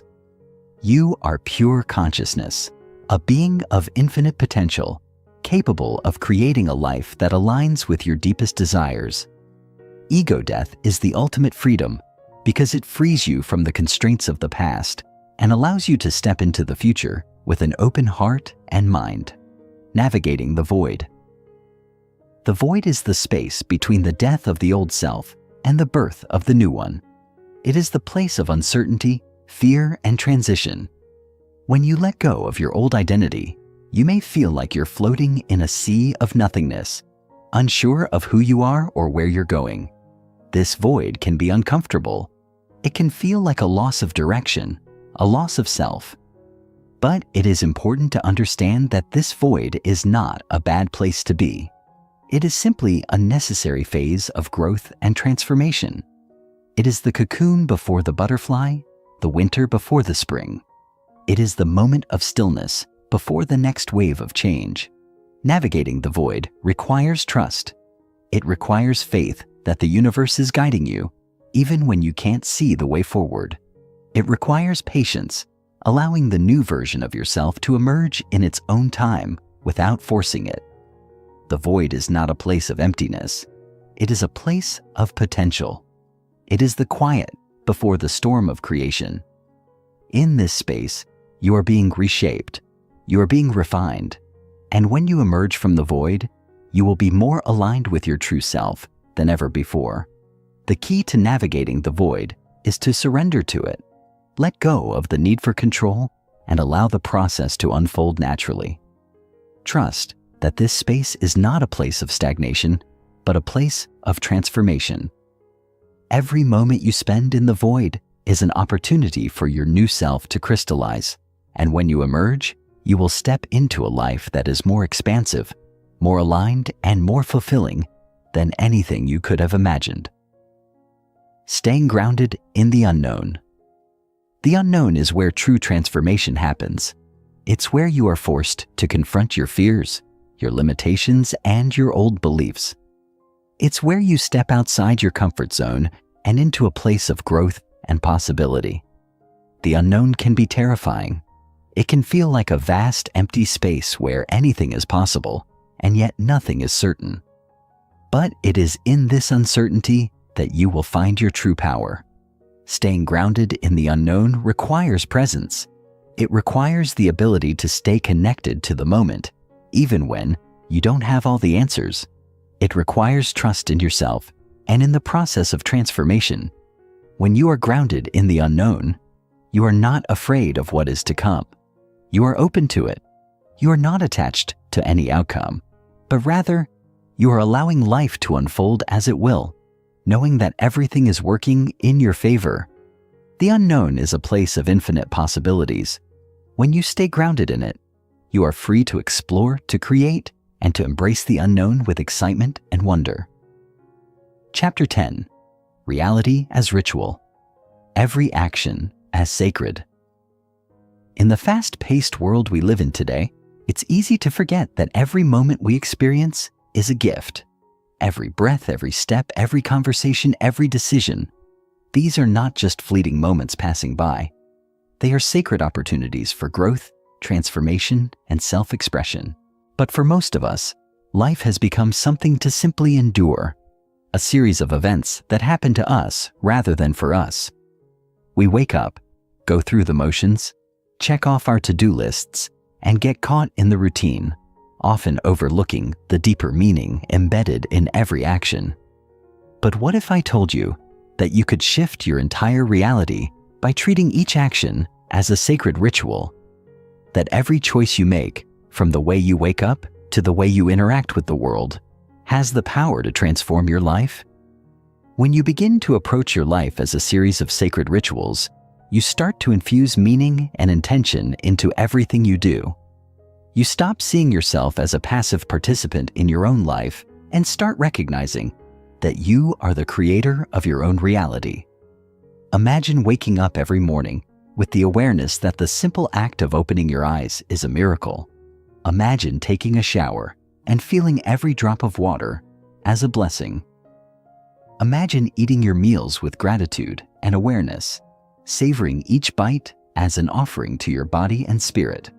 These may seem like small acts, but when performed with intention, they can shift your entire perspective on life. The power of treating life as a ritual lies in the presence you bring to each moment. When you engage in life with intention, you begin to change the energy around you. Everything becomes more vibrant, more alive, more meaningful. The mundane becomes extraordinary. The ordinary becomes sacred. When you treat life as a ritual, you are no longer just moving through the motions. You are engaging fully in each moment, and in doing so, you begin to align yourself with the flow of the universe. This is where real transformation begins. Every action you take becomes a step toward your higher self, a deliberate choice to embody the truth of who you are. But to do this, you must first make a decision. You must decide to bring intention into everything you do. You must choose to wake up every day with purpose and presence, to approach every task, no matter how small, with reverence and gratitude. This shift doesn't happen overnight. It takes practice, patience, and commitment. But once you begin to see life as a sacred ritual, everything changes. Your relationships, your work, your health, every area of your life will start to reflect the energy you put into it. You will begin to attract more of what you desire because you are now aligned with the frequency of abundance, love, and growth. Daily practices that reshape your world. One of the most powerful ways to transform your reality is through the daily rituals you commit to. These rituals are the small, intentional practices that anchor you in the present moment and connect you to your higher self. They may seem simple at first glance, but they carry profound power when done consistently and with purpose. These daily practices are not just habits. They are the foundation upon which your new reality is built. Start by asking yourself, what are the rituals you engage in every day? Do you wake up with intention? Or do you groggily stumble through your morning routine, feeling disconnected from yourself and the world around you? Do you take time to nourish your body, mind, and spirit? Or do you neglect your well-being in the chaos of your daily life? The rituals you practice each day determine the direction of your life. If you want to shift your reality, you must be intentional about the rituals you choose to engage in. Begin by cultivating a morning ritual that sets the tone for the rest of your day. This could be something as simple as waking up early to meditate, practicing deep breathing, or journaling your intentions for the day. The key is to start your day with a sense of purpose and mindfulness. When you approach your day from a place of intention, you are more likely to stay focused, present, and aligned with your goals throughout the day. Similarly, create an evening ritual that helps you wind down and reflect on your day. This could include practicing gratitude, reading a book, or taking a relaxing bath. By incorporating these small but powerful rituals into your day, you are signaling to the universe that you are ready to receive the abundance and transformation that is waiting for you. These daily rituals are not just about the actions themselves. They are about the energy and intention behind them. It's not enough to go through the motions. You must infuse every action with your full presence and awareness.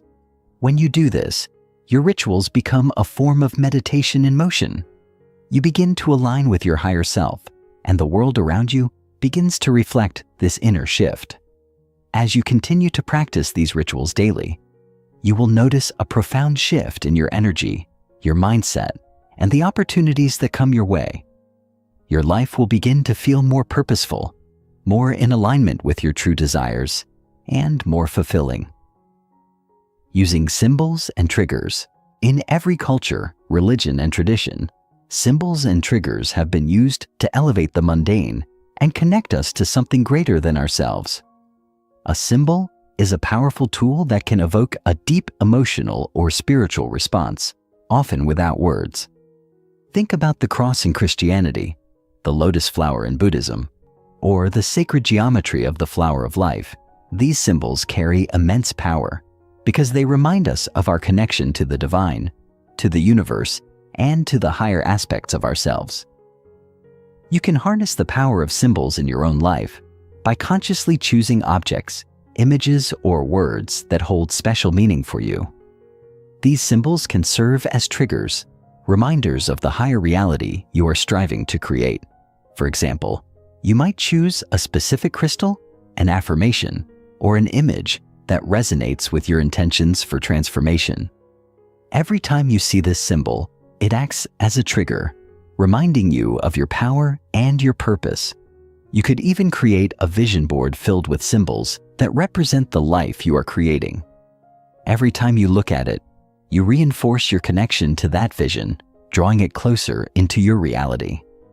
Another powerful tool is to use personal rituals throughout the day as triggers for your transformation. For example, when you drink your morning coffee or tea, you might use this moment as a ritual of gratitude, reminding yourself of the blessings in your life. Or when you pass by a particular place, you could use it as a trigger to check in with your intentions for the day. These small but meaningful actions help to keep you connected to your higher purpose and align your energy with the reality you are creating. Symbols and triggers can be anything that resonates with you personally, so take time to identify what these might be in your own life. By using them regularly, you anchor yourself in the present moment, reinforce your intentions, and align your energy with the transformation you are seeking. These small rituals add up over time, creating a powerful shift in your energy, mindset, and reality. The power of repetition with intention. One of the most powerful tools for shifting your reality is repetition. Repetition is often associated with habits, but it's much more than just doing something over and over again. Repetition with intention is the key. Every time you repeat an action or thought with intention, you are programming your subconscious mind to align with that action or belief. This is how habits are formed, and this is how new realities are created. The key is to repeat your rituals with full awareness and intention. It's not enough to simply go through the motions. You must approach each action with mindfulness and purpose. When you do this, you are reinforcing the energy behind your actions and thoughts. For example, when you repeat an affirmation, don't just say the words without thinking about them. Feel the meaning behind the words. When you meditate, don't just go through the motions. Be fully present, allowing the experience to shift your energy. The more you repeat these practices with intention, the more you will begin to see the results in your life. Repetition with intention builds momentum. It strengthens the neural pathways in your brain, creating new patterns of thinking and behaving. It's like laying down bricks in the foundation of your new reality. The more you repeat these actions, the stronger the foundation becomes. Over time, this repetition becomes automatic, and the new identity you are creating begins to feel natural. It becomes who you are, and you no longer have to consciously effort to create the life you desire. You simply become the person who embodies that reality. Chapter 11. Magnetic Living, Embodying the New Vibration. Imagine living every day with a sense of ease, joy, and alignment, where everything flows toward you effortlessly. Imagine feeling a magnetic pull toward the things you want in life, whether it's success, love, health, or abundance, without struggling or forcing things to happen. This is the power of embodying a new vibration, a vibration that aligns with your highest self, your deepest desires, and the natural flow of the universe. When you shift your energy, when you embody a higher vibration, you stop chasing after things. Instead, you become the magnet that attracts everything you need to fulfill your dreams. The concept of magnetic living goes beyond simple manifestation techniques or positive thinking. It's not about making a vision board and hoping that the universe will deliver your desires. Magnetic living is about aligning your inner energy with the reality you want to create. When you embody a higher vibration, you no longer have to force things to happen. Instead, you attract them effortlessly. The universe, in all its wisdom, is constantly responding to your energy, your frequency. If you are operating at a low vibration, filled with doubt, fear, and scarcity, then the universe will mirror that back to you.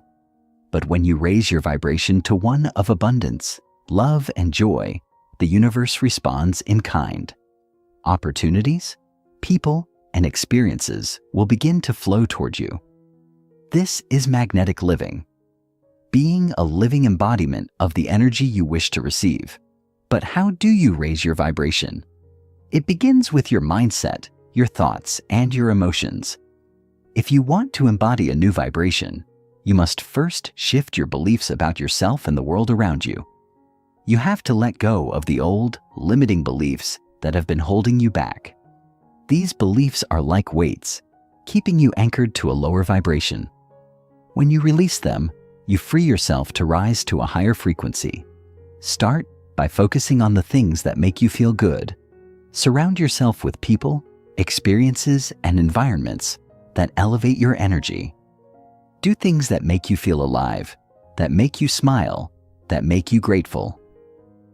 As you begin to cultivate these high vibration experiences, you will naturally begin to shift your energy. The law of resonance. The law of resonance is a universal principle that states that like attracts like. This law explains why certain people, situations, or opportunities seem to gravitate toward you when you're vibrating at a certain frequency. When you embody a high vibration, you resonate with the things you desire, and those things naturally come into your life. It's as if the universe is tuned to the same frequency as you, and it draws in everything that matches that energy. Think of it like tuning a radio station. If you want to listen to your favorite station, you need to tune your radio to the exact frequency of that station. If you're on the wrong frequency, you won't hear the music clearly. The same is true for your energy. If you want to attract the things you desire, whether it's a loving relationship, a thriving business, or financial abundance, you must first align yourself with the frequency of those desires. The beauty of the law of resonance is that it's not about effort or struggle. It's about alignment. When you align yourself with the energy of what you want, it becomes inevitable that those things will come into your life. The key is to stop resisting and start flowing with the energy of your desires. When you do this, you become a magnet for everything that is in alignment with your highest good. Opportunities that once seemed out of reach will suddenly appear, and people who resonate with your energy will come into your life at just the right moment. You won't have to chase anything. You won't have to force anything. The universe will respond to your vibration and bring everything you need into your experience. But how do you begin to align yourself with this new vibration? It starts with self-awareness. You must become conscious of the energy you are emitting into the world. How do you feel on a daily basis? Are you vibrating at a high frequency, filled with gratitude, joy, and love? Or are you caught in fear, frustration, and scarcity? Take a moment to tune into your emotional state. Are you holding on to old wounds, negative thoughts, or limiting beliefs? These lower frequency emotions and thoughts can block the flow of abundance in your life. To raise your vibration, you must first release these negative emotions and beliefs. Practice forgiveness gratitude, and self-love. Choose thoughts that empower you. Engage in activities that elevate your mood and make you feel good. As you do this, you begin to align with the energy of your desires, and the law of resonance will begin to work in your favor. Attracting aligned opportunities. When you embody a high vibration energy and align yourself with the frequency of your desires, you begin to attract aligned opportunities into your life. These opportunities are not random or coincidental. They are the universe's response to your energy, to the vibration you are putting out into the world. If you're vibrating at a frequency of abundance and success, you will attract opportunities that reflect that energy. If you're vibrating at a frequency of love and joy, you will attract relationships and experiences that match that energy. But attracting aligned opportunities requires more than just wishing for something to happen. It requires you to be open, present, and ready to receive. Many people make the mistake of thinking that they can simply wish for something, and it will appear magically in their life. But the universe works in harmony with your energy. If you want to attract aligned opportunities, you must first become a match for them. This means being open to new possibilities, taking inspired action when necessary, and staying in alignment with your desires, even when things don't seem to be happening as quickly as you'd like. Aligned opportunities are often subtle at first. They may appear as small signs, synchronicities, or nudges in a new direction. The key is to stay aware and trust that the universe is working in your favor. Sometimes, opportunities don't come in the exact form you expect, but they are still aligned with your energy and purpose. Be willing to embrace change, step out of your comfort zone, and take risks. The more you stay aligned with your true self, the more opportunities will flow toward you. Confidence, certainty, and flow. As you begin to embody your new vibration and align with the law of resonance, something magical happens. You begin to experience a sense of confidence, certainty, and flow. These are the qualities that make you magnetic. When you are confident in who you are and certain that the universe is working in your favor, you radiate a powerful energy that attracts everything you desire. Confidence is not about arrogance or pride. It's about having a deep inner knowing that you are worthy of everything you desire and that the universe will deliver it to you at the perfect time. Certainty is the belief that your desires are already on their way to you, even when you can't see the evidence yet. It's trusting the process and knowing that you are in perfect alignment with the universe's plan for your life. When you are certain, you are no longer attached to the outcome. You trust that whatever is meant for you will come, and you are fully present in the journey. Flow is the natural state of being when you are in alignment with your desires. It's when things start to feel effortless, when everything falls into place, and when you feel like you are moving with the current of life rather than against it. When you are in flow, you stop forcing and start allowing. You trust that everything is unfolding as it should, and you move through life with ease and grace. Chapter 12. The resistance within recognizing internal sabotage. Let's face it, change is hard. The idea of shifting your reality sounds fantastic, doesn't it? The notion of effortlessly attracting abundance, love, success, living the life you've always dreamed of, is undeniably compelling. But here's the catch. There's a part of you that resists it, a part that fights it tooth and nail. This part doesn't want you to have it all. It wants to keep you small, keep you stuck in your old patterns, your old ways of thinking and being. And while the part of you that desires change is ready to evolve, the part of you that resists is deeply ingrained in your subconscious, rooted in years of conditioning and fear. Understanding and addressing this inner resistance is essential if you truly want to make lasting shifts in your reality. You see, internal sabotage doesn't always show up as an obvious force, screaming at you to stop. Instead, it comes in more subtle forms: self-doubt, procrastination, fear of failure, or even self-criticism. It can feel like a whisper at the back of your mind, telling you that you're not good enough, that you don't deserve the life you dream of, or that you're just not capable of succeeding. This inner sabotage often arises when you get close to breaking through to something bigger, to something better. It shows up when you are on the brink of major transformation, and it tries to pull you back into your comfort zone, your old, familiar patterns, because change feels threatening, even if it's ultimately what you want. Recognizing these subtle forms of resistance is the first step toward overcoming them. It's about being aware of the ways in which you sabotage your own growth and refusing to let those doubts dictate your actions. Fear of success and the upper limit. One of the most insidious forms of resistance you will encounter is the fear of success. You've probably heard about the fear of failure, but what about the fear of succeeding? Most people never consider that they might be terrified of reaching their full potential, of living the life they've always wanted. The truth is, for many of us, success can feel like an uncomfortable, unfamiliar space.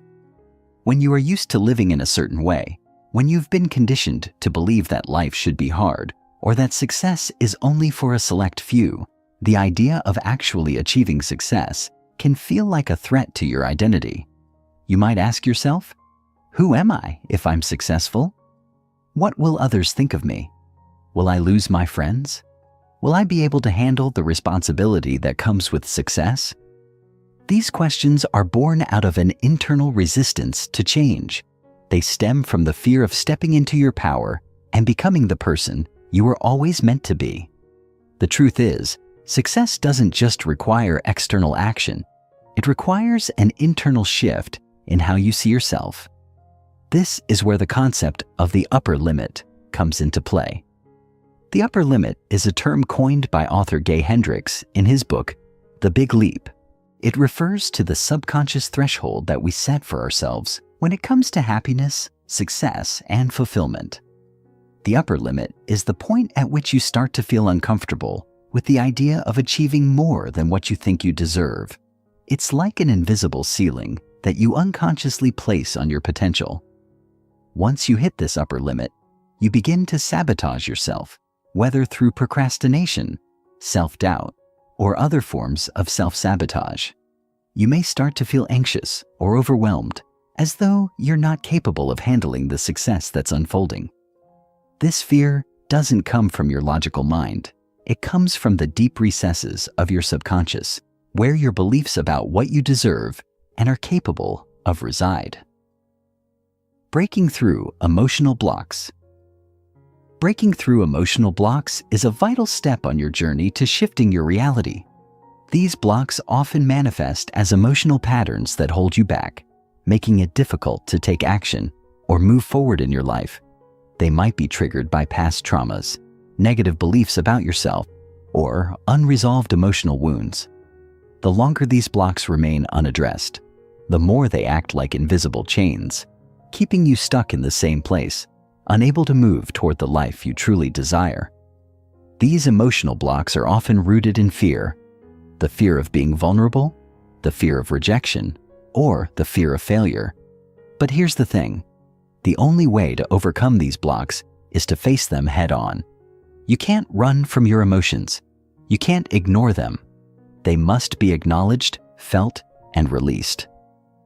One powerful way to break through emotional blocks is by practicing emotional release techniques, such as journaling, meditation, or tapping into your body's wisdom through movement. Journaling allows you to express your feelings and uncover hidden emotions that may be causing you to resist change. Through this practice, you can begin to identify the fears or limiting beliefs that are holding you back. Meditation, on the other hand, helps you quiet your mind, tune into your inner world, and become more aware of your emotional patterns. By sitting in stillness, you can create space for emotional healing to occur. Movement, such as yoga or dancing, helps to release trapped emotions in the body and shift stagnant energy. These practices not only help you release emotional blocks, but also strengthen your ability to remain present and focused on your journey of transformation. Staying committed. When change is uncomfortable, Let's face it, change is uncomfortable. Even when you know that what you're moving toward is better than where you've been, the transition can be tough. You'll likely face moments when doubt creeps in, when resistance arises, and when you question whether this new path is worth it. It's in these moments that your commitment to your transformation is truly tested. The key to staying committed during these times is to remember why you began this journey in the first place. Reflect on the life you want to create. Visualize the person you want to become. Stay connected to your vision, your goals, and your purpose. Change often requires you to step out of your comfort zone, and that discomfort is simply a sign that you're growing, that you're evolving, that you're moving closer to your true potential. To navigate this discomfort, it's essential to cultivate resilience. Resilience is the ability to stay grounded in the face of adversity. It's the ability to keep going even when things get tough, even when you feel like giving up. Resilience is not about avoiding pain. It's about learning to embrace it and use it as fuel for your growth. It's about developing the mindset that every challenge is an opportunity for learning and self-discovery. One way to build resilience is by developing a strong support system. Surround yourself with people who uplift and inspire you, who encourage you to stay committed to your transformation, even when it gets difficult. Having a solid support network can make all the difference in helping you stay focused and motivated when the going gets tough. Moving past self-doubt and fear. Self-doubt is one of the most powerful forms of resistance you'll encounter on your journey of transformation. It's the voice that tells you that you're not capable, that you don't have what it takes to succeed. It can paralyze you, making you question your every move and every decision. But here's the truth. Self-doubt is nothing more than a belief that you're not worthy or capable, and that belief is entirely made up. It's a story that your mind has been telling you for years, a story that you can choose to rewrite. The key to overcoming self-doubt is to shift your focus away from your fears and doubts and towards your strengths and successes. Remind yourself of all the times you've overcome challenges in the past, all the times you've succeeded when you didn't think you could. Reconnect with your inner power and your innate ability to navigate through life's obstacles. When you stop giving power to your doubts and start focusing on your capabilities, the resistance begins to dissolve. Remember, the only way to get past your fears is to take action despite them. Fear and self-doubt are natural parts of the human experience, but they don't have to control you. You have the power to step into your courage and move forward no matter what. Chapter 13. Walking as the Shift. Becoming the living transmission. Imagine this. You've made the choice to transform. You've faced your fears, you've confronted your limiting beliefs, and you've taken the steps to shift your reality. You've done the internal work, you've shifted your mindset, and you've embraced change. But here's the most powerful part of the process: becoming the living embodiment of that shift. This is where the real magic happens.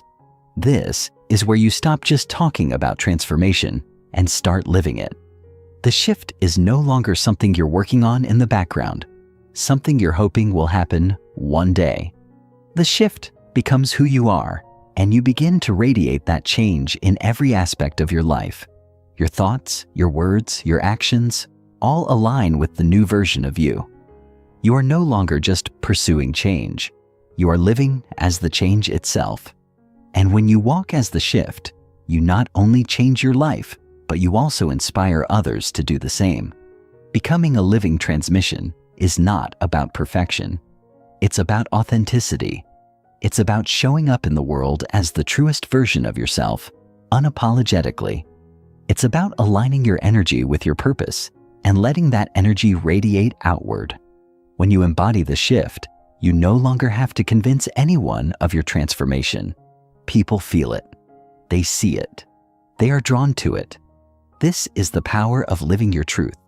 Your authenticity becomes magnetic. When you live with intention and purpose, when you show up in the world as the fullest version of yourself, your energy shifts the energy of everyone around you. You become a walking example of what's possible, and in doing so, you inspire others to follow your lead.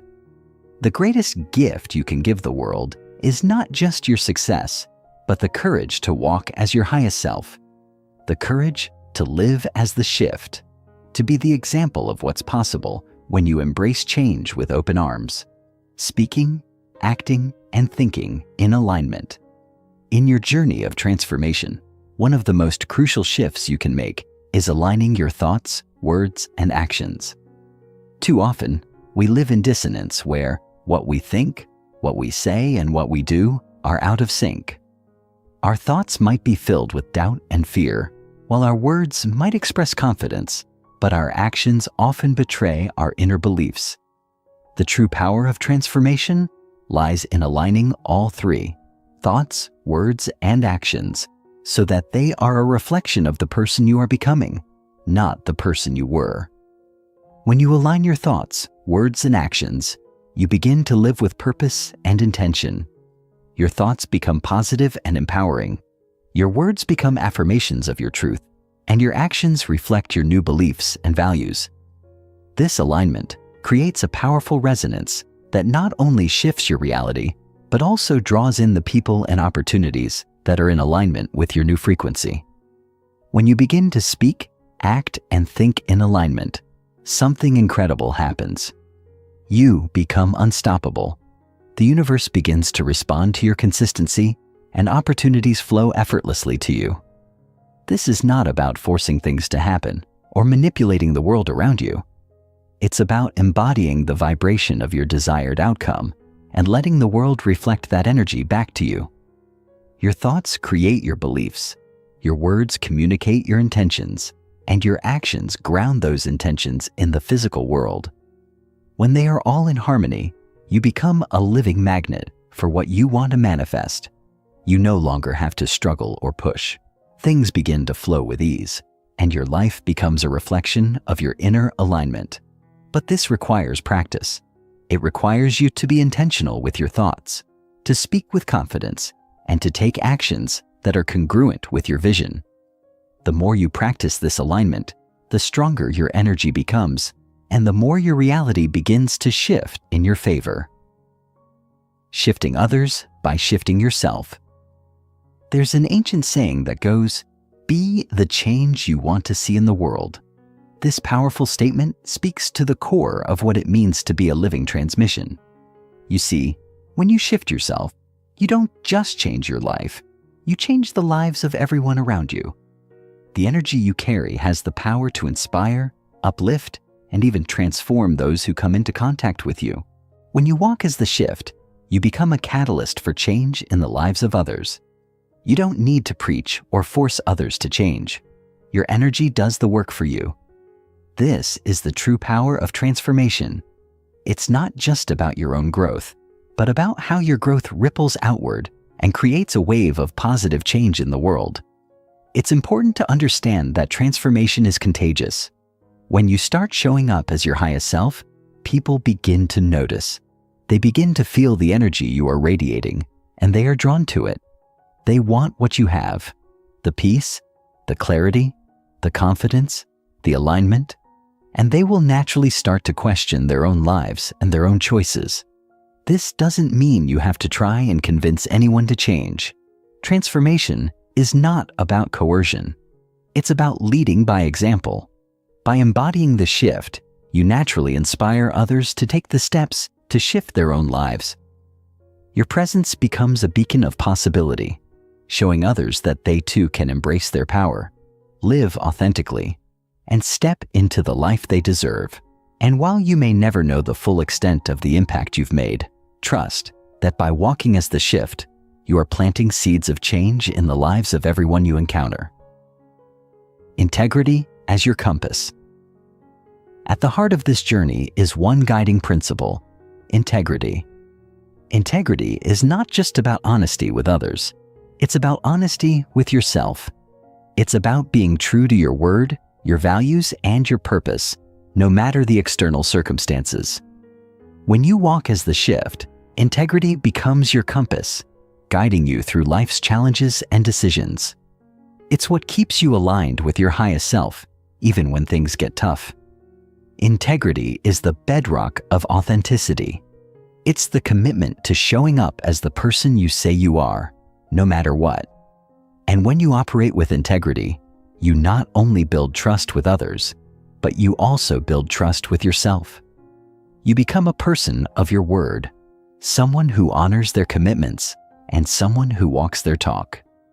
When your actions, words, and thoughts are in alignment with your values, you begin to live in integrity.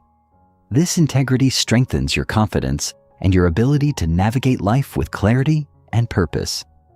It's easy to lose track of your values when life gets chaotic, but integrity keeps you grounded in what truly matters. It helps you make decisions that are in alignment with your highest good, even when faced with temptations or distractions.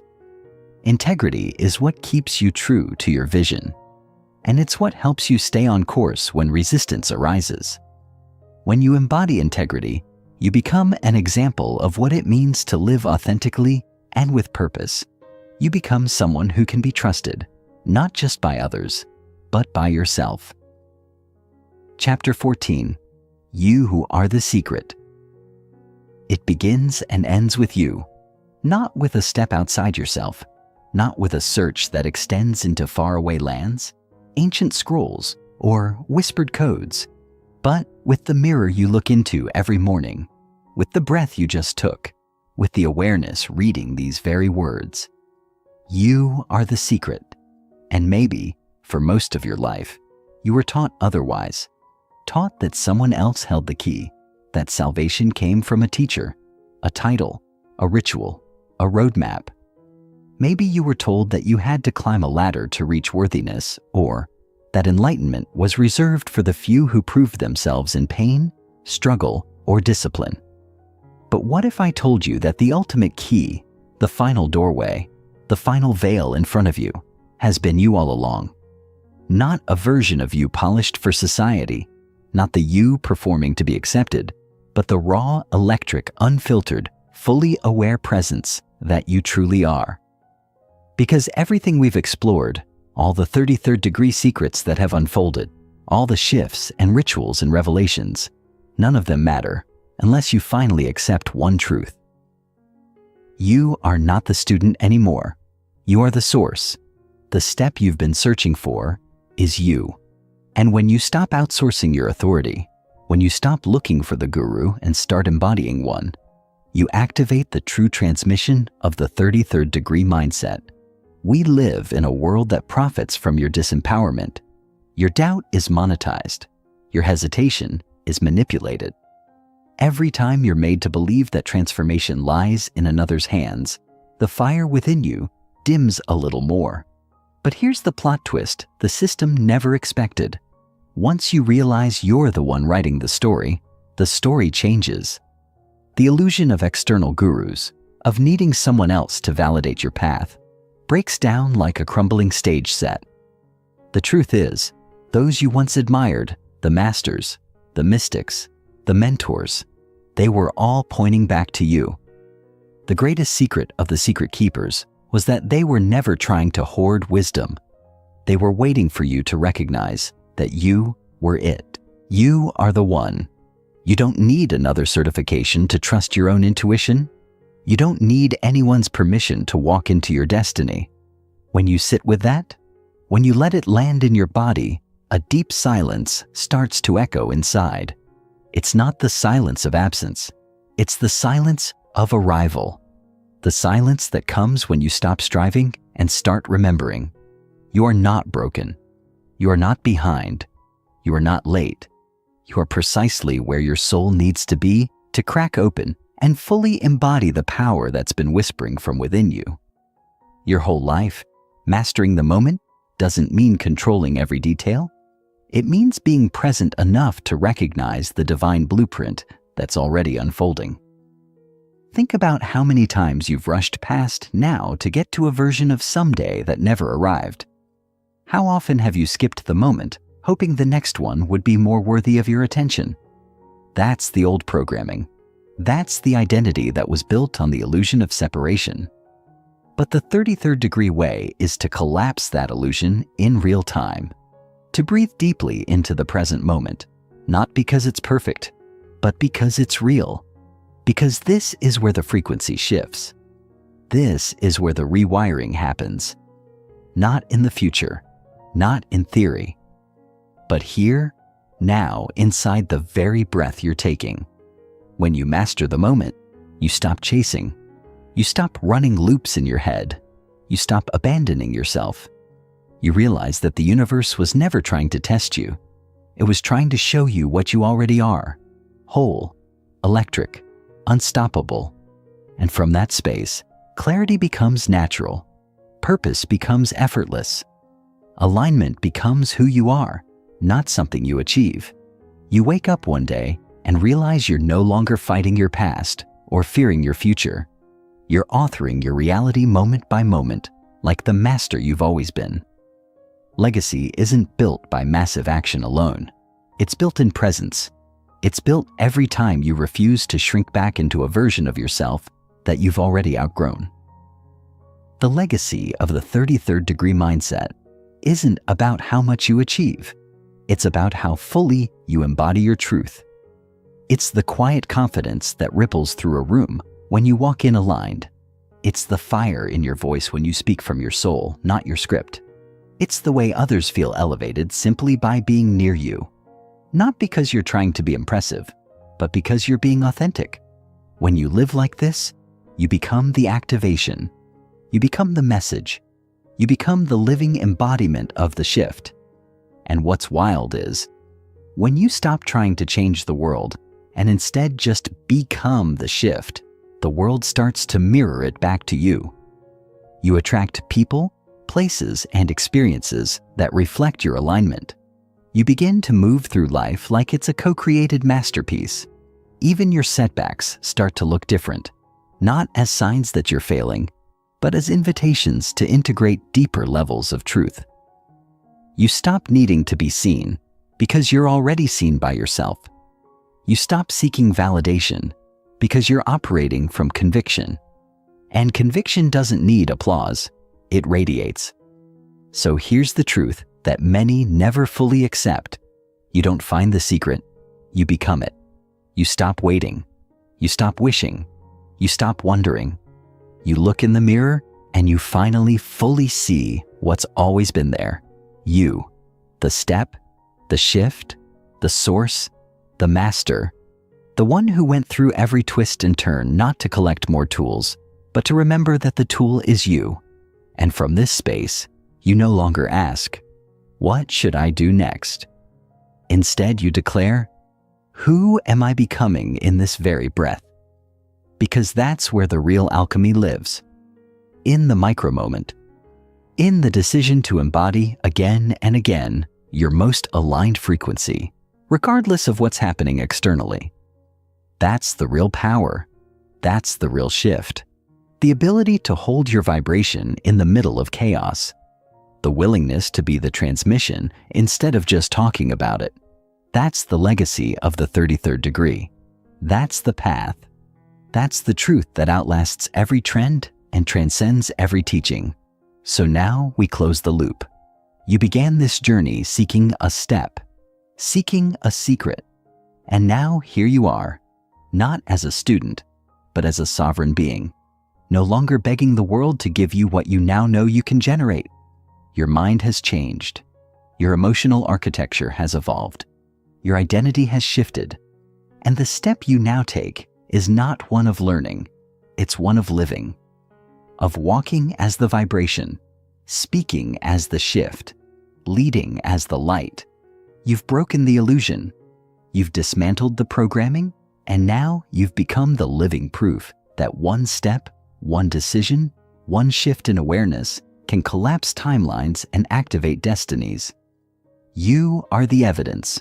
You are the medicine. You are the one. There's no more hiding. There's no more waiting. The moment is now.